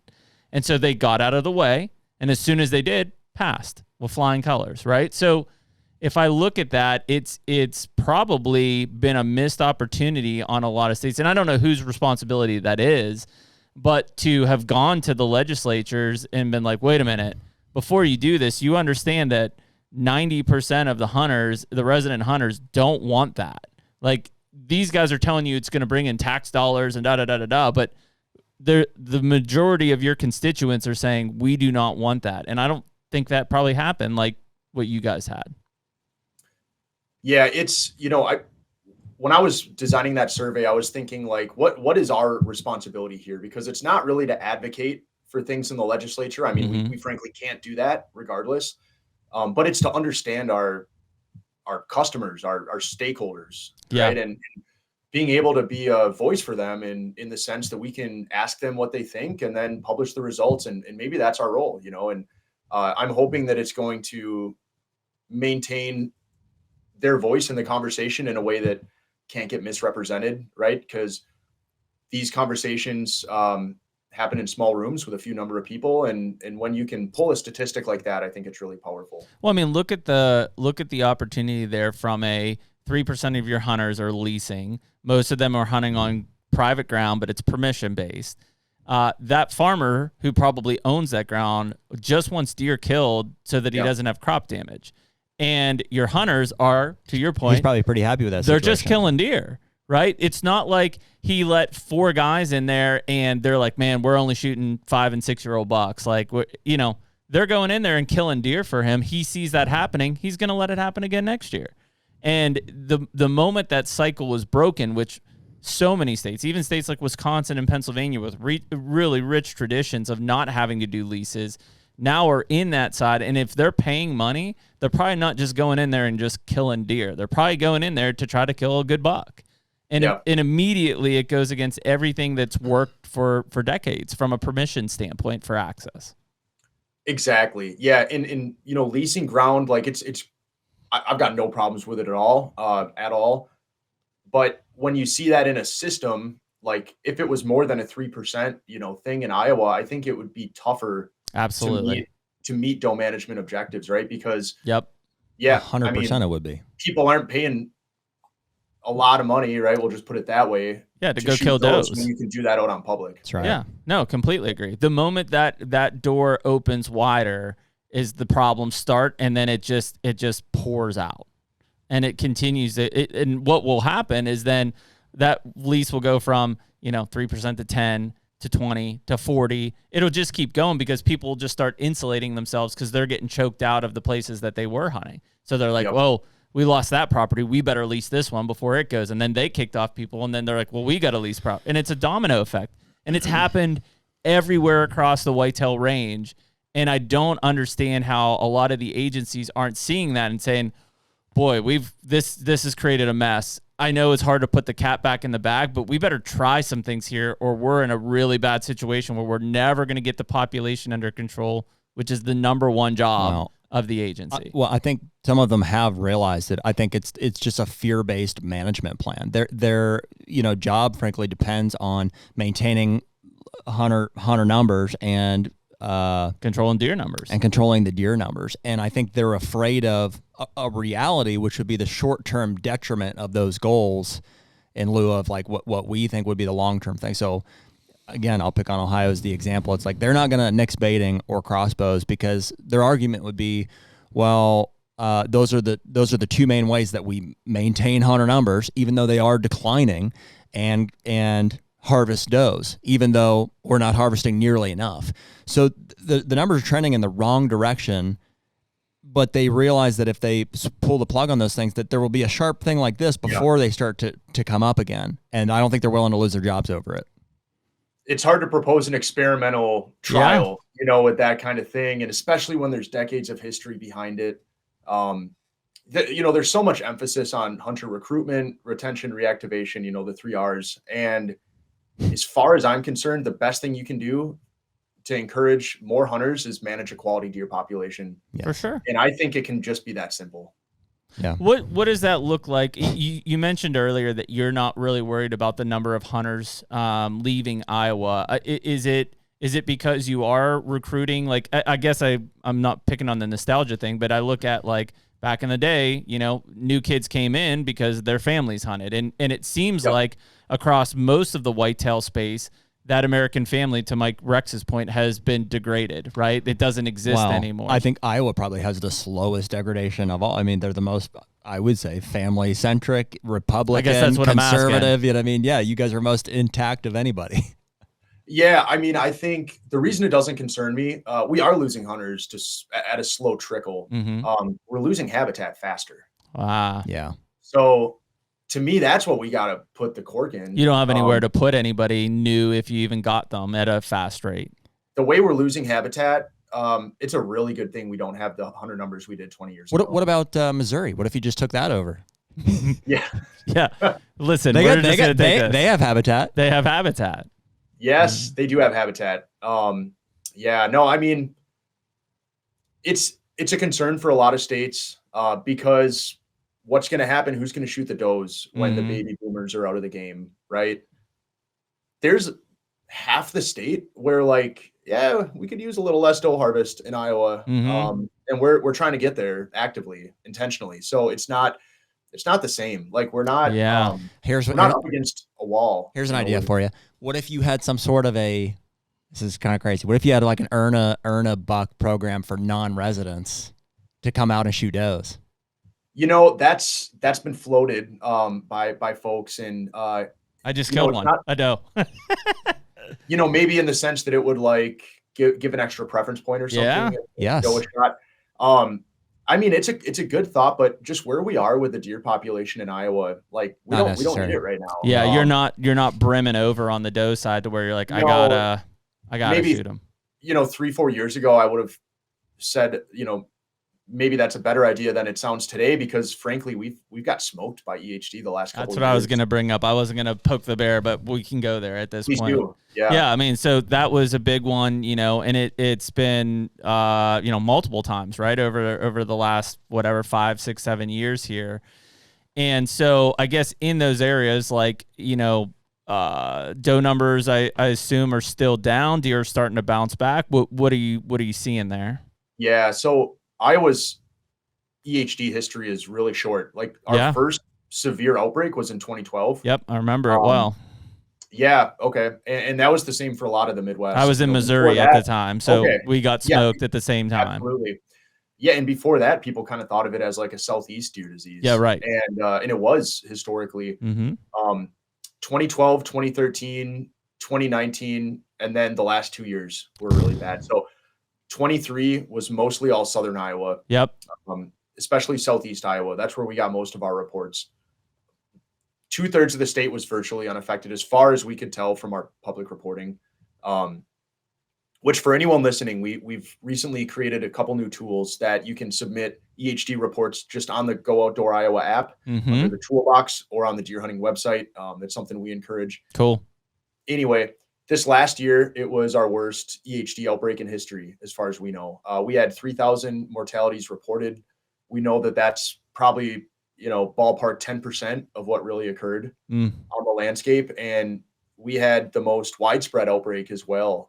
95 of our 99 counties had some reports come in. So most of those reports were centered around central Iowa, western Iowa. Yep. So between 2 years, 23 and 24, 2/3 of our state were in a severe outbreak category. And correct me if I'm wrong. I think it was last year you actually saw a lot of that like trickling into October and even some into November, correct? Oh yeah, last year was a very late outbreak. Yeah, we never had a killing frost till mid-November. Yeah, because that's when midges were. Yeah, we killed on the 5th and 6th, and we were in Taylor and Decatur, and so and I remember coming back after we hunted, and people were talking about EHD and stuff, and I'm looking at the map, and I'm like, whoa, like those areas were smoked, and like, oh yeah, I would say that we didn't spend a ton of time hunting, fortunately. Did you hear about our experience, Jace? I didn't. So we killed a mid-60s and a mid-80s in a combined 24 hours. 6 hours of hunting. Yeah. Wow. 8 hours of hunting. The first day and the second day. So we didn't spend a ton of time, in the field, but at least the sightings that we had seen, and we were around some waterways and stuff. I didn't really notice anything, but it was when we came back like the week after that I was looking at those, and I'm like, wow, those areas actually got smoked with reporting. They did. Yeah. So that would be our Grand River Wildlife Management Unit. And they got some of the highest reports of the year last year. And, historically really strong deer numbers. But we've been seeing them decline in that part of the state for 5 years now. We've gotten pretty aggressive. I would say still measured, but we're taking more of a deliberate approach to lower tags over there, antlerless tags, to see that recovery. But yeah, we had a late outbreak. There was a deer that got tested from East Central Iowa in mid-November last year. It died, I think like November 11th, November 12th, and it died of EHD. Jeez. So yeah, it was, that was a big reason why we saw so much mortality, is that outbreak. It started late. It started in like mid-September, and it just ran through the fall. So I know like some of our buddies out there, we mentioned Skip and like Chris Duncan and those guys. I know traditionally in some of their counties, last year was a year where they're like, boy, I don't know if we need to kill does in these counties. How, a lot of the states are experiencing that already this year. We mentioned Ohio a while ago, but like, are you guys listening to that and trying to respond? And I say real time, but I know that's difficult. But how's that feedback kind of work, and what actions are you looking at, because it is such a localized and impactful disease? For sure, and you're absolutely right. And it wasn't just those guys. I mean, I was hearing it all over the place in southern Iowa in the year of 23. Hunters were still dealing with the fallout from the 23 outbreak last year. And there was still some background EHD in southern Iowa as well last year. To those hunters that are concerned about maybe we don't need to shoot any does, I would say don't. Understand your land and your population and make your own management decisions. However, there is still, I think, a responsibility for my program to respond for folks that maybe don't have as much skin in the game or as much context to their population. So we cut antlerless tags in 25 counties last year. And every single one of those counties was in the name of hemorrhagic disease. That is a really big pivot in Iowa deer programs management strategies around EHD and blue tongue. I think it's been really well received by the hunters in those counties. I think a lot of hunters were looking for that sort of response in years past, and it just didn't come. And so I think that's the direction we're going to keep moving. Understanding, though, that those counties in let's say, South Central Iowa have some of the strongest deer populations, some of the strongest habitat, and we're probably going to see deer numbers bounce back within 2 to 3 years. That being said, there's no reason why we shouldn't try to offset that mortality with, regulations. And so that's what we did. And it went well. We received no pushback. Folks were happy to see it. And I think that's the way we're going to keep going forward. Is the research being done on the front end, like to be proactive about a disease like EHD? Are you guys, is there research programs? Are you listening to, are there people out there trying to figure out how to get ahead of it? Yeah, so it's a tricky thing, right? Because there is vaccines for EHD and blue tongue. Of course, those are in the domestic animal realm, and mitigating or managing wildlife diseases is extremely difficult. Sometimes it's infeasible. And EHD and blue tongue, so far as we know, is one of those diseases where there's nothing you can really do on the front end, except for maybe at the property scale. There might be some best practices that folks could try to do with their water sources and things like that. But on a landscape scale from a state agency, we just kind of have to respond on the back end, unfortunately. Oh, go ahead. What do you think about, Skip is one of them, who's mentioned to us basically like home brews of, hey, I mixed this with my feed program during the summer or whatever. And he feels that it works. Is there validity to that? Is it worth researching? Can you feed, I don't know. You know what I'm asking, I think. Yeah. I haven't, from a scientific standpoint, I haven't seen evidence that is real strong about any of those additives working. But I mean, Skip knows his deer better than I do. Sure. He hasn't had real bad outbreaks, despite his neighbors experiencing them. Yeah. Enough times that I would say a coincidence is kind of unlikely. Yeah. But with that being said, I mean, if you're asking me to speak to the science of it, I haven't seen enough to do that conclusively. Yeah, and large scale or landscape level is nearly impossible. It's infeasible, but I guess I'm not necessarily, but it's like, if you felt that way about it, would you or would anybody have the ability to say like, well, hey, we should consider what's in this and even prescribing it, or making the information available so that people could do their own management of it?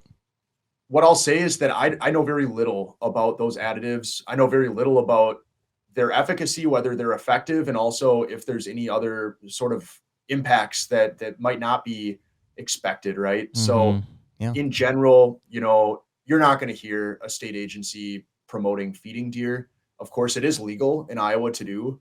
You just can't hunt over the feed, which would be baiting, right? So it's legal, I'm not. Jeremy struggles with the difference. I struggle with the difference so much. I'm like, yeah.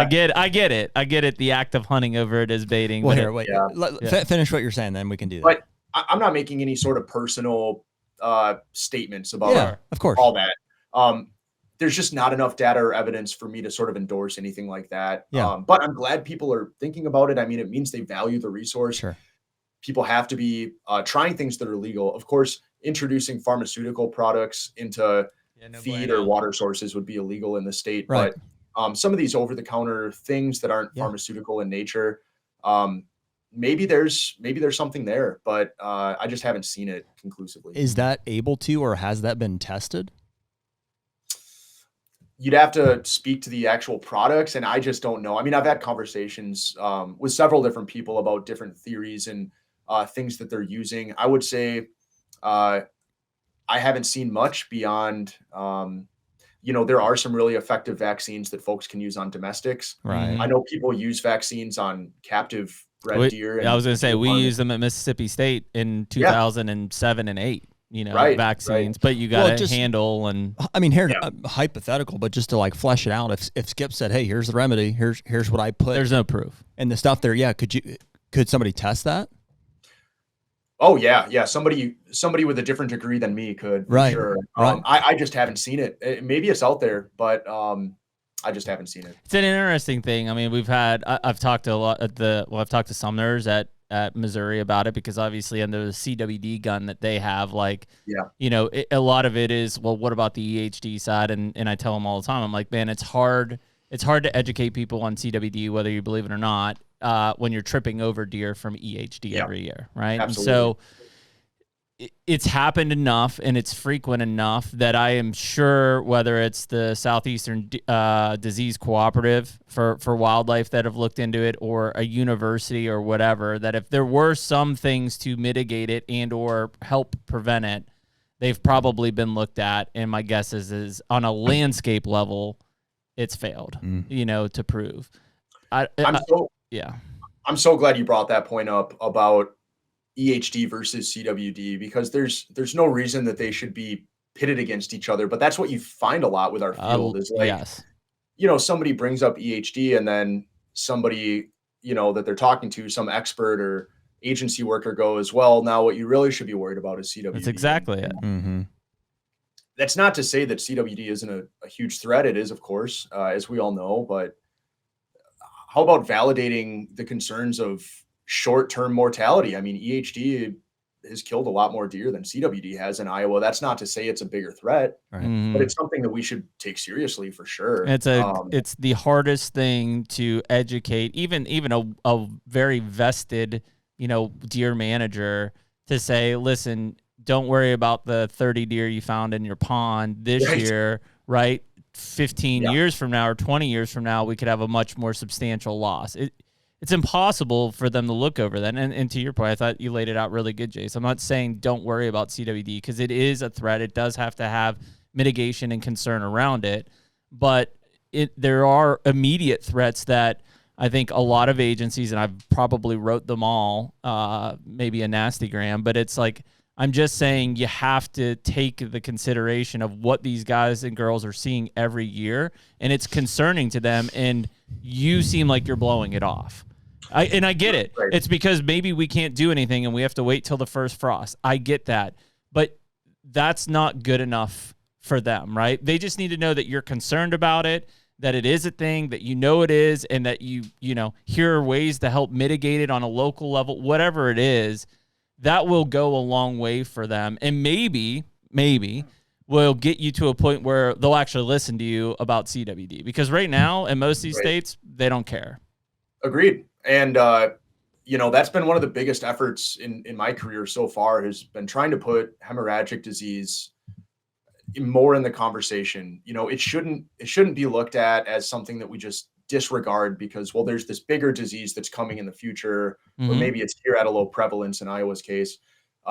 You're right. We're going to come off as disconnected, exactly, disengaged. It sounds like we've got some kind of marching orders that we're, so I don't want to appear that way at all. It's like, no, we can manage around EHD and we can work towards CWD management objectives too. And I think that we're going to bring a lot more hunters with us if we do that. I guarantee you will. I mean, right now in Southeast Ohio, I would assume just by the reporting, 15, 20,000 deer dead in a couple county area, maybe more, right? Yeah. Those people do not care one bit about chronic wasting disease right now. How could they? Right? Yeah. They're driving up and down the roads. They can't even put their windows down in their vehicles that it smells so bad. So that's rough. Unless you help them understand and address and show sympathy and concern for that, there's no way they're ever going to pay attention to something that's coming in the future. They just won't. Yeah. And to give the right program its flowers, I took a page out of Indiana's book when we made quota reductions around EHD last year. Yeah. You don't find a lot of states. I was going to say, I remember when Indiana pulled that like emergency, lever to say, hey, wait a minute. I know this is supposed to happen, but we gotta make a big change here real fast. And I think they do a really great job of keeping their hunters along with them, maintaining that support and trust. And that's something that I'm trying to emulate as well. I mean, it's like, there's just no reason to sit on our hands and say, well, don't worry, it'll recover in 3 to 4 years, maybe.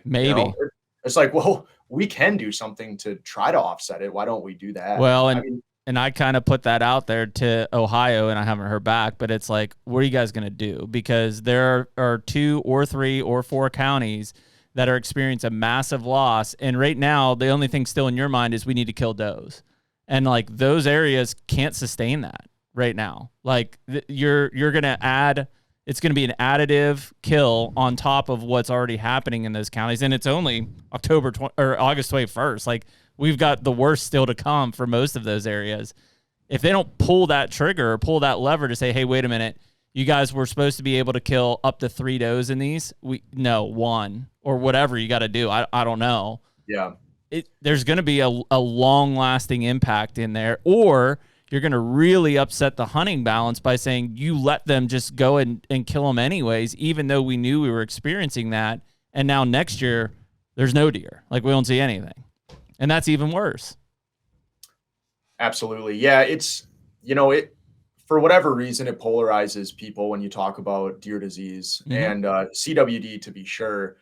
But yeah, I'm happy with how we've been handling EHD in this last go around. And I think we have the hunter support for it. I think it's just common sense policy as well. Yeah. There's no saying that the quotas have to stay low when we see the numbers recover. I mean, we want to add opportunity as much as we can, as much as is sustainable. But for now, I think people are expecting us to do it, and it would be a mistake not to. I think the other big thing too is in a lot of those areas in central or south central Iowa that had those EHD outbreaks, deer populations in some cases may have already been too high, right? So nature's way of kind of setting it back there. And I think a lot of the resources that are available to the deer that made it through, in particular those bucks making it to older age classes, you're going to have some tremendous deer. And we saw that in Missouri after the 2012 and 13 outbreak. Like the following 3 years, like there was a big decrease in deer numbers, but the quality of some of the deer we saw were like, whoa, off the charts. Because they didn't have to compete. Like they had space. They weren't overpopulated in those areas. More resources per individual. There you go.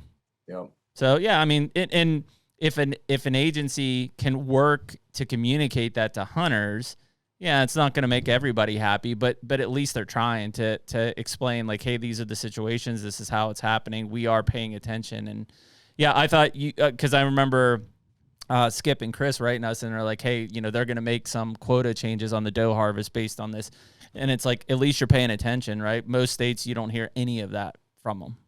And it's such a great opportunity to do so because we rely on our hunters to give us that data. Yeah. And, we can't be everywhere to count dead deer. And over 50% of the reports were made independently by hunters. The other 50% of the reports were staff that, for the most part, heard from a hunter and channeled it that way. But if folks feel like we're not doing anything with the data, we're not managing around it, well, why would they take the trouble to tell us about the mortalities, And over time, we would just see that drop off.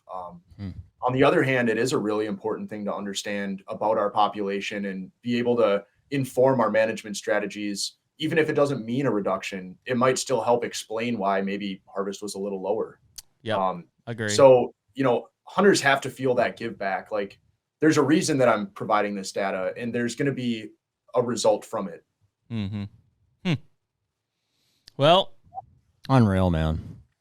I'd say that Iowa's got a good one here, Jace. Not to fluff you up too much, man. You at least are on the same page and in tune with things that I think are probably very much appreciated. Common sense is how we feel. I'm like, yeah, we feel like, do we bash our heads against the wall on a weekly basis, being like, why can't these state agencies get it?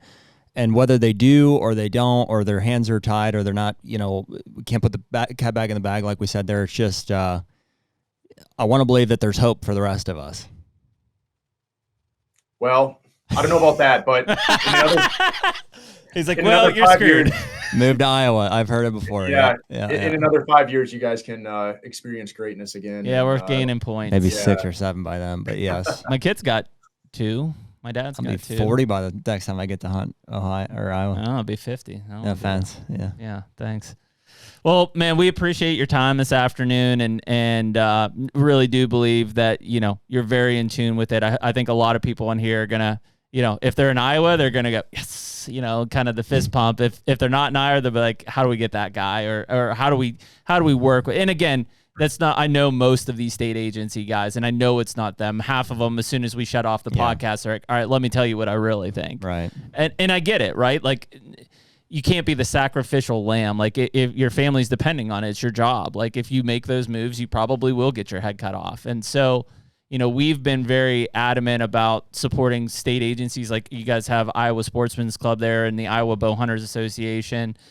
We've got like Hunters Advocate of Ohio and Michigan United Conservation Clubs. We've been trying to be very forward in supporting some of these advocacy groups for support, but which we'll be at, and frankly, Skip's going to fly out for. So Hunters Advocate of Ohio is a group that's organizing to try to address some of those issues, or at least bring to light the fact that technologies and, especially things like baiting are leading to issues that nobody wants. So Skip's going to fly out and speak on that. I think they've asked us to as well. By the time this episode drops, that will have happened already. That's awesome. Mm-hmm. But we've been to the Iowa Sportsman's Club one at the Iowa Deer Classic. That's where the Iowa not Iowa T-shirt came from. For that's those exactly where it was. So, but yeah, man, I think that you guys have done a great job. You know, every time we talk to Skip, you know, and he updates us on like what bills they're trying to pass, I always am like, I'm glad Iowa's got a Skip Sly in the back pocket, because that dude's not letting anything through the gate.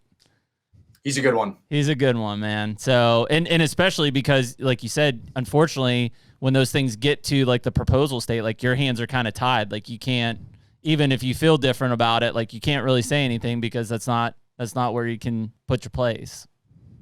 You're right. Yeah, no, we're lucky to have him and other people that advocate for the resource, because, you know, what we're all about is balance, and it's really easy to be out of balance in a state like Iowa if those sportsman voices aren't channeled in the right way. Sure. I mean, you see them knocking at the door, man, whether it's, you know, non-resident landowner tags or crossbows or whatever. Like the devil's at the door trying to get in, you know, and it's a money grab, right? It's not to make the resource better by any means. We all see that as living in states that have already experienced it. So yeah, just keep them on the outside of the door, and yeah, keep doing what you guys are doing, man. I think it's you're the last stronghold for sure.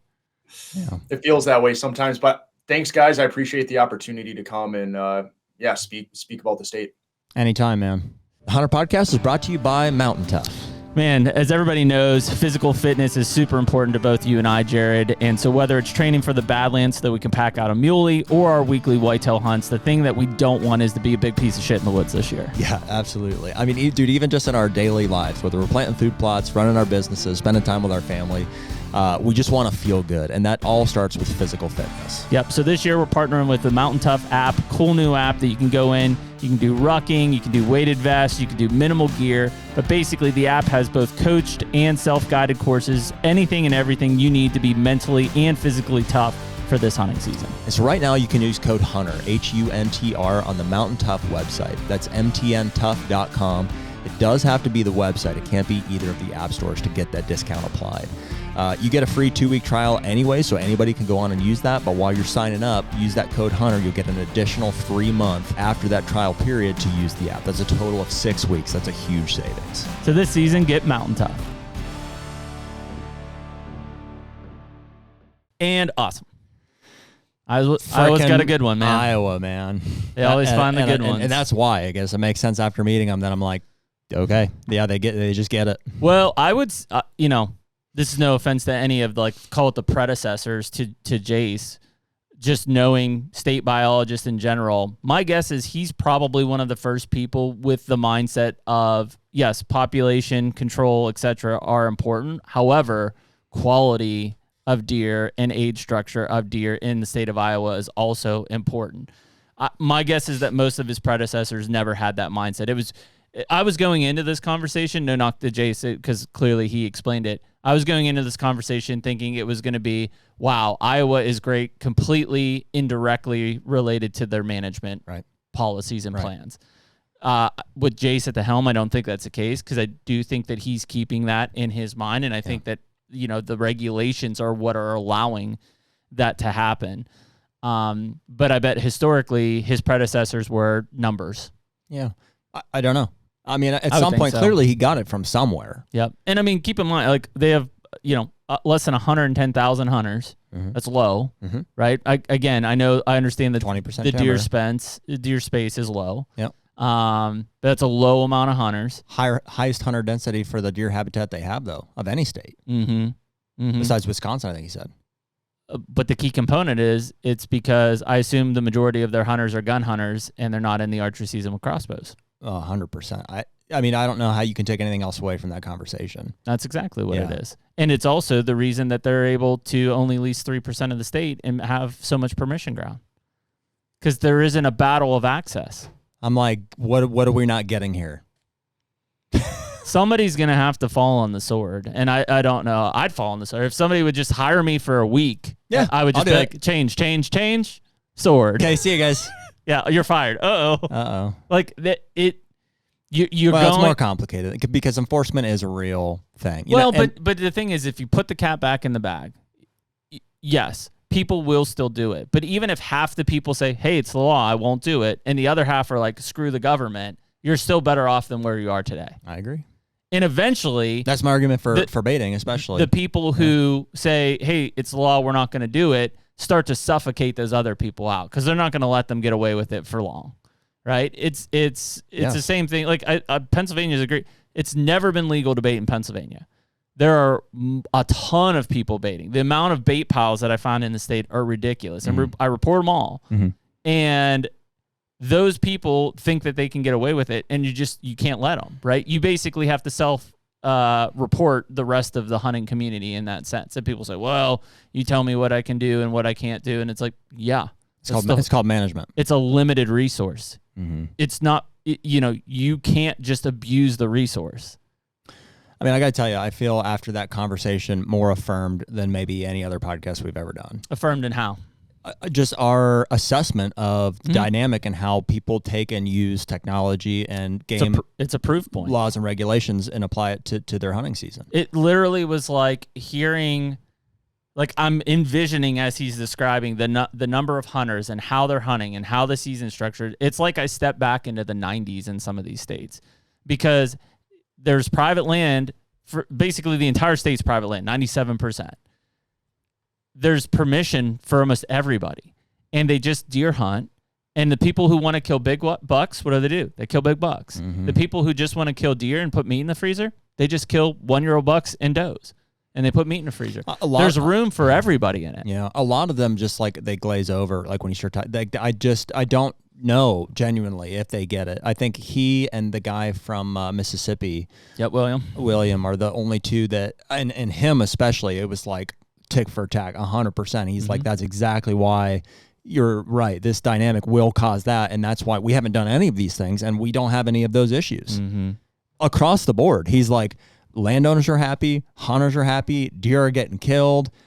We have the highest quality of any state in the country. It's like they're doing everything right. Well, and here's the thing that I think is frustrating to me, and I don't blame the deer biologist in other states in Jace's position as much as I do the higher ups and especially the legislators, who just don't know any better, but that's not an excuse, is most of these people, most of the deer biologists in other states inherited a program similar to what Jace inherited, meaning the regulations were in place to not allow this stuff to happen.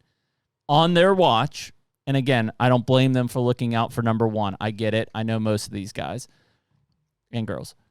They allowed the regulation to deteriorate and opportunities to come in. Did they? Or was it purely legislative and they just had no say? I'd say it's a 50-50 mix. I bet most of them. The legislators aren't going to come in and just say, hey, we need to kill more does and doe tags are free, or like whatever the case is, or that's not it. The crossbow thing, 100%. I think in that case, there's no one else to blame but legislatures and the damn industry and manufacturers for crossbows. Yeah. And I get it. It's business, it's money, but that single-handedly, at some point, I don't know when they're going to realize it. At some point, there will be a diminishing return for those manufacturers. They have probably saw a bunch of money come in, but at some point, as hunting goes away because access is done, and the rich people are going to choke all these other ones Unless out. they change the legislation, hunting dies with it, and they lose. They're out of business. No more money. Shuts down. So, like that aspect of it is what caused the problem. Complete manufacturer to lobbyists, lobbyists to legislatures, legislatures put it in play because they got paid to do it, and it deteriorates it. And unless, man, I will put them on a pedestal. Whoever's got the guts to go in there and make a change and say, you know what, I'll be the adult in the room, done. And to your point, I think there will be a sharp decline, but we're already on that damn decline. It's going to keep happening. Does it happen in 1 year or does it happen in 5? It's just literally matter. Like, here's what it is. It's here I am with my crossbow, and then it's like you take it out of my hands, and I'm like, oh, what am I going to hunt with? And then I'm like, but I still like hunting. Yeah, you'll go back to gun hunting. What can I hunt with now? Oh, okay. Go back to gun. So there's a period of like looking around. I'm like, what do I do here? But then it's like, if you like to hunt, you're going to freaking figure out how to hunt. Yeah, you go back to gun. Well, I don't want to hunt gun. Okay, pick up a compound. Well, I have a bad shoulder. Get a doctor's note. Get a crossbow. Yeah, fine. You can get there if you want to get there. Anybody can hunt. It's so funny. I'm like, our ancestors, which I say is like our 90s and early 2000s ancestors, despised crossbows. Mm-hmm. They were like, I won't be caught. Like, they're like, oh, you have one arm. He's like, great, I'll balance it with my foot. I don't care. Yeah. Like, I'm not going to shoot that. And then all of a sudden, it's like, stop hating on us. Like, we want to hunt too. I'm like, what is wrong? What happened to the masculinity of this community? 100%. What happened? Gone. Like the wind. And I'm not trying to take it away from you. It's like, if you don't want to use a compound bow, then you gun hunt. That's the option. That's what it's there for. And if you want to hunt archery, you learn how to use a compound. And again, if you can't, because every time I question them, the first thing they say, well, I have a bad shoulder. Great. You could have used one in 1991 if you wanted to. You get a doctor's note. No problem. No, I got no problem with you. You go and do it. But everybody immediately, all of a sudden, 150,000 bow hunters in the state of Ohio have a shoulder injury. Yep. Get the hell out of here. Weak Is what it is. And then the next thing's gonna happen is you're gonna complain because you have nowhere to hunt, or it costs too much to lease, or you're not seeing deer. And this domino effect is coming. And if you're not smart enough to realize it and see it, that's your own damn fault. But somebody is going to step. I know, whether somebody listening to this or not, somebody's gonna step up, and they're gonna get in the right position, and they're gonna make the change, and they're gonna be held a hero. They're gonna save some state. I don't know what state it will be, but they'll save one of them, and everybody will be like, wow, just like we did. Man, Jace, you've got an awesome state, and you're doing a great job. Somebody else is going to do that. It's entirely possible. Almost every state has the ability to make that change and see notable improvement. Where else can we go from here? Like, look at Ohio. Where else can you go from here? You have a season that starts end of September through February. Well, I'll tell you where we go. Crossbows, baiting, almost unlimited. I mean, yeah, I can shoot 6 does in the state, and I can shoot a buck. Like, where do you go? Well, from that standpoint, from what more can we do to manage? Yeah, you're running out of options. Yeah, what do you do? But I'll tell you, because, and we've heard it time and time again, is what will happen is your fences will go up, and people will privatize the deer herds, and hunting will not be hunting anymore.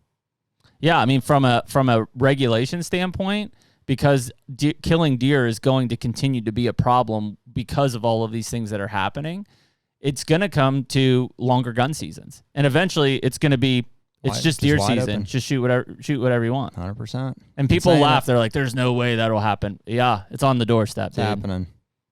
100%. It's there. So, yeah, and fences will go up. And people will... That's what you'll have. The far end extreme is you'll have your guys with fences managing for whatever inside, and then outside is open season. And it'll be a biological desert because they'll have mowed everything. There won't be anything left. Yeah. You'll be stacked on top of each other. And then people will quit. That's when you will lose hunters. Yeah. And you won't recover. People won't come back from that. You have a chance right now to lose hunters, but come back stronger. Yeah. How amazing are whitetail deer that they can withstand the level of mismanagement that we're currently experiencing. It's wild. It's impressive. It's wild. I mean, I really hope that Southern Ohio does something here, because this EHD outbreak is going to be catastrophic. And if they don't say in those counties, hey, we're reducing doe quotas or something, boy, I have zero respect. It's gone. She out the door at that point. Because it won't be able to sustain hunting on top of that. Because deer will still come to a corn pile.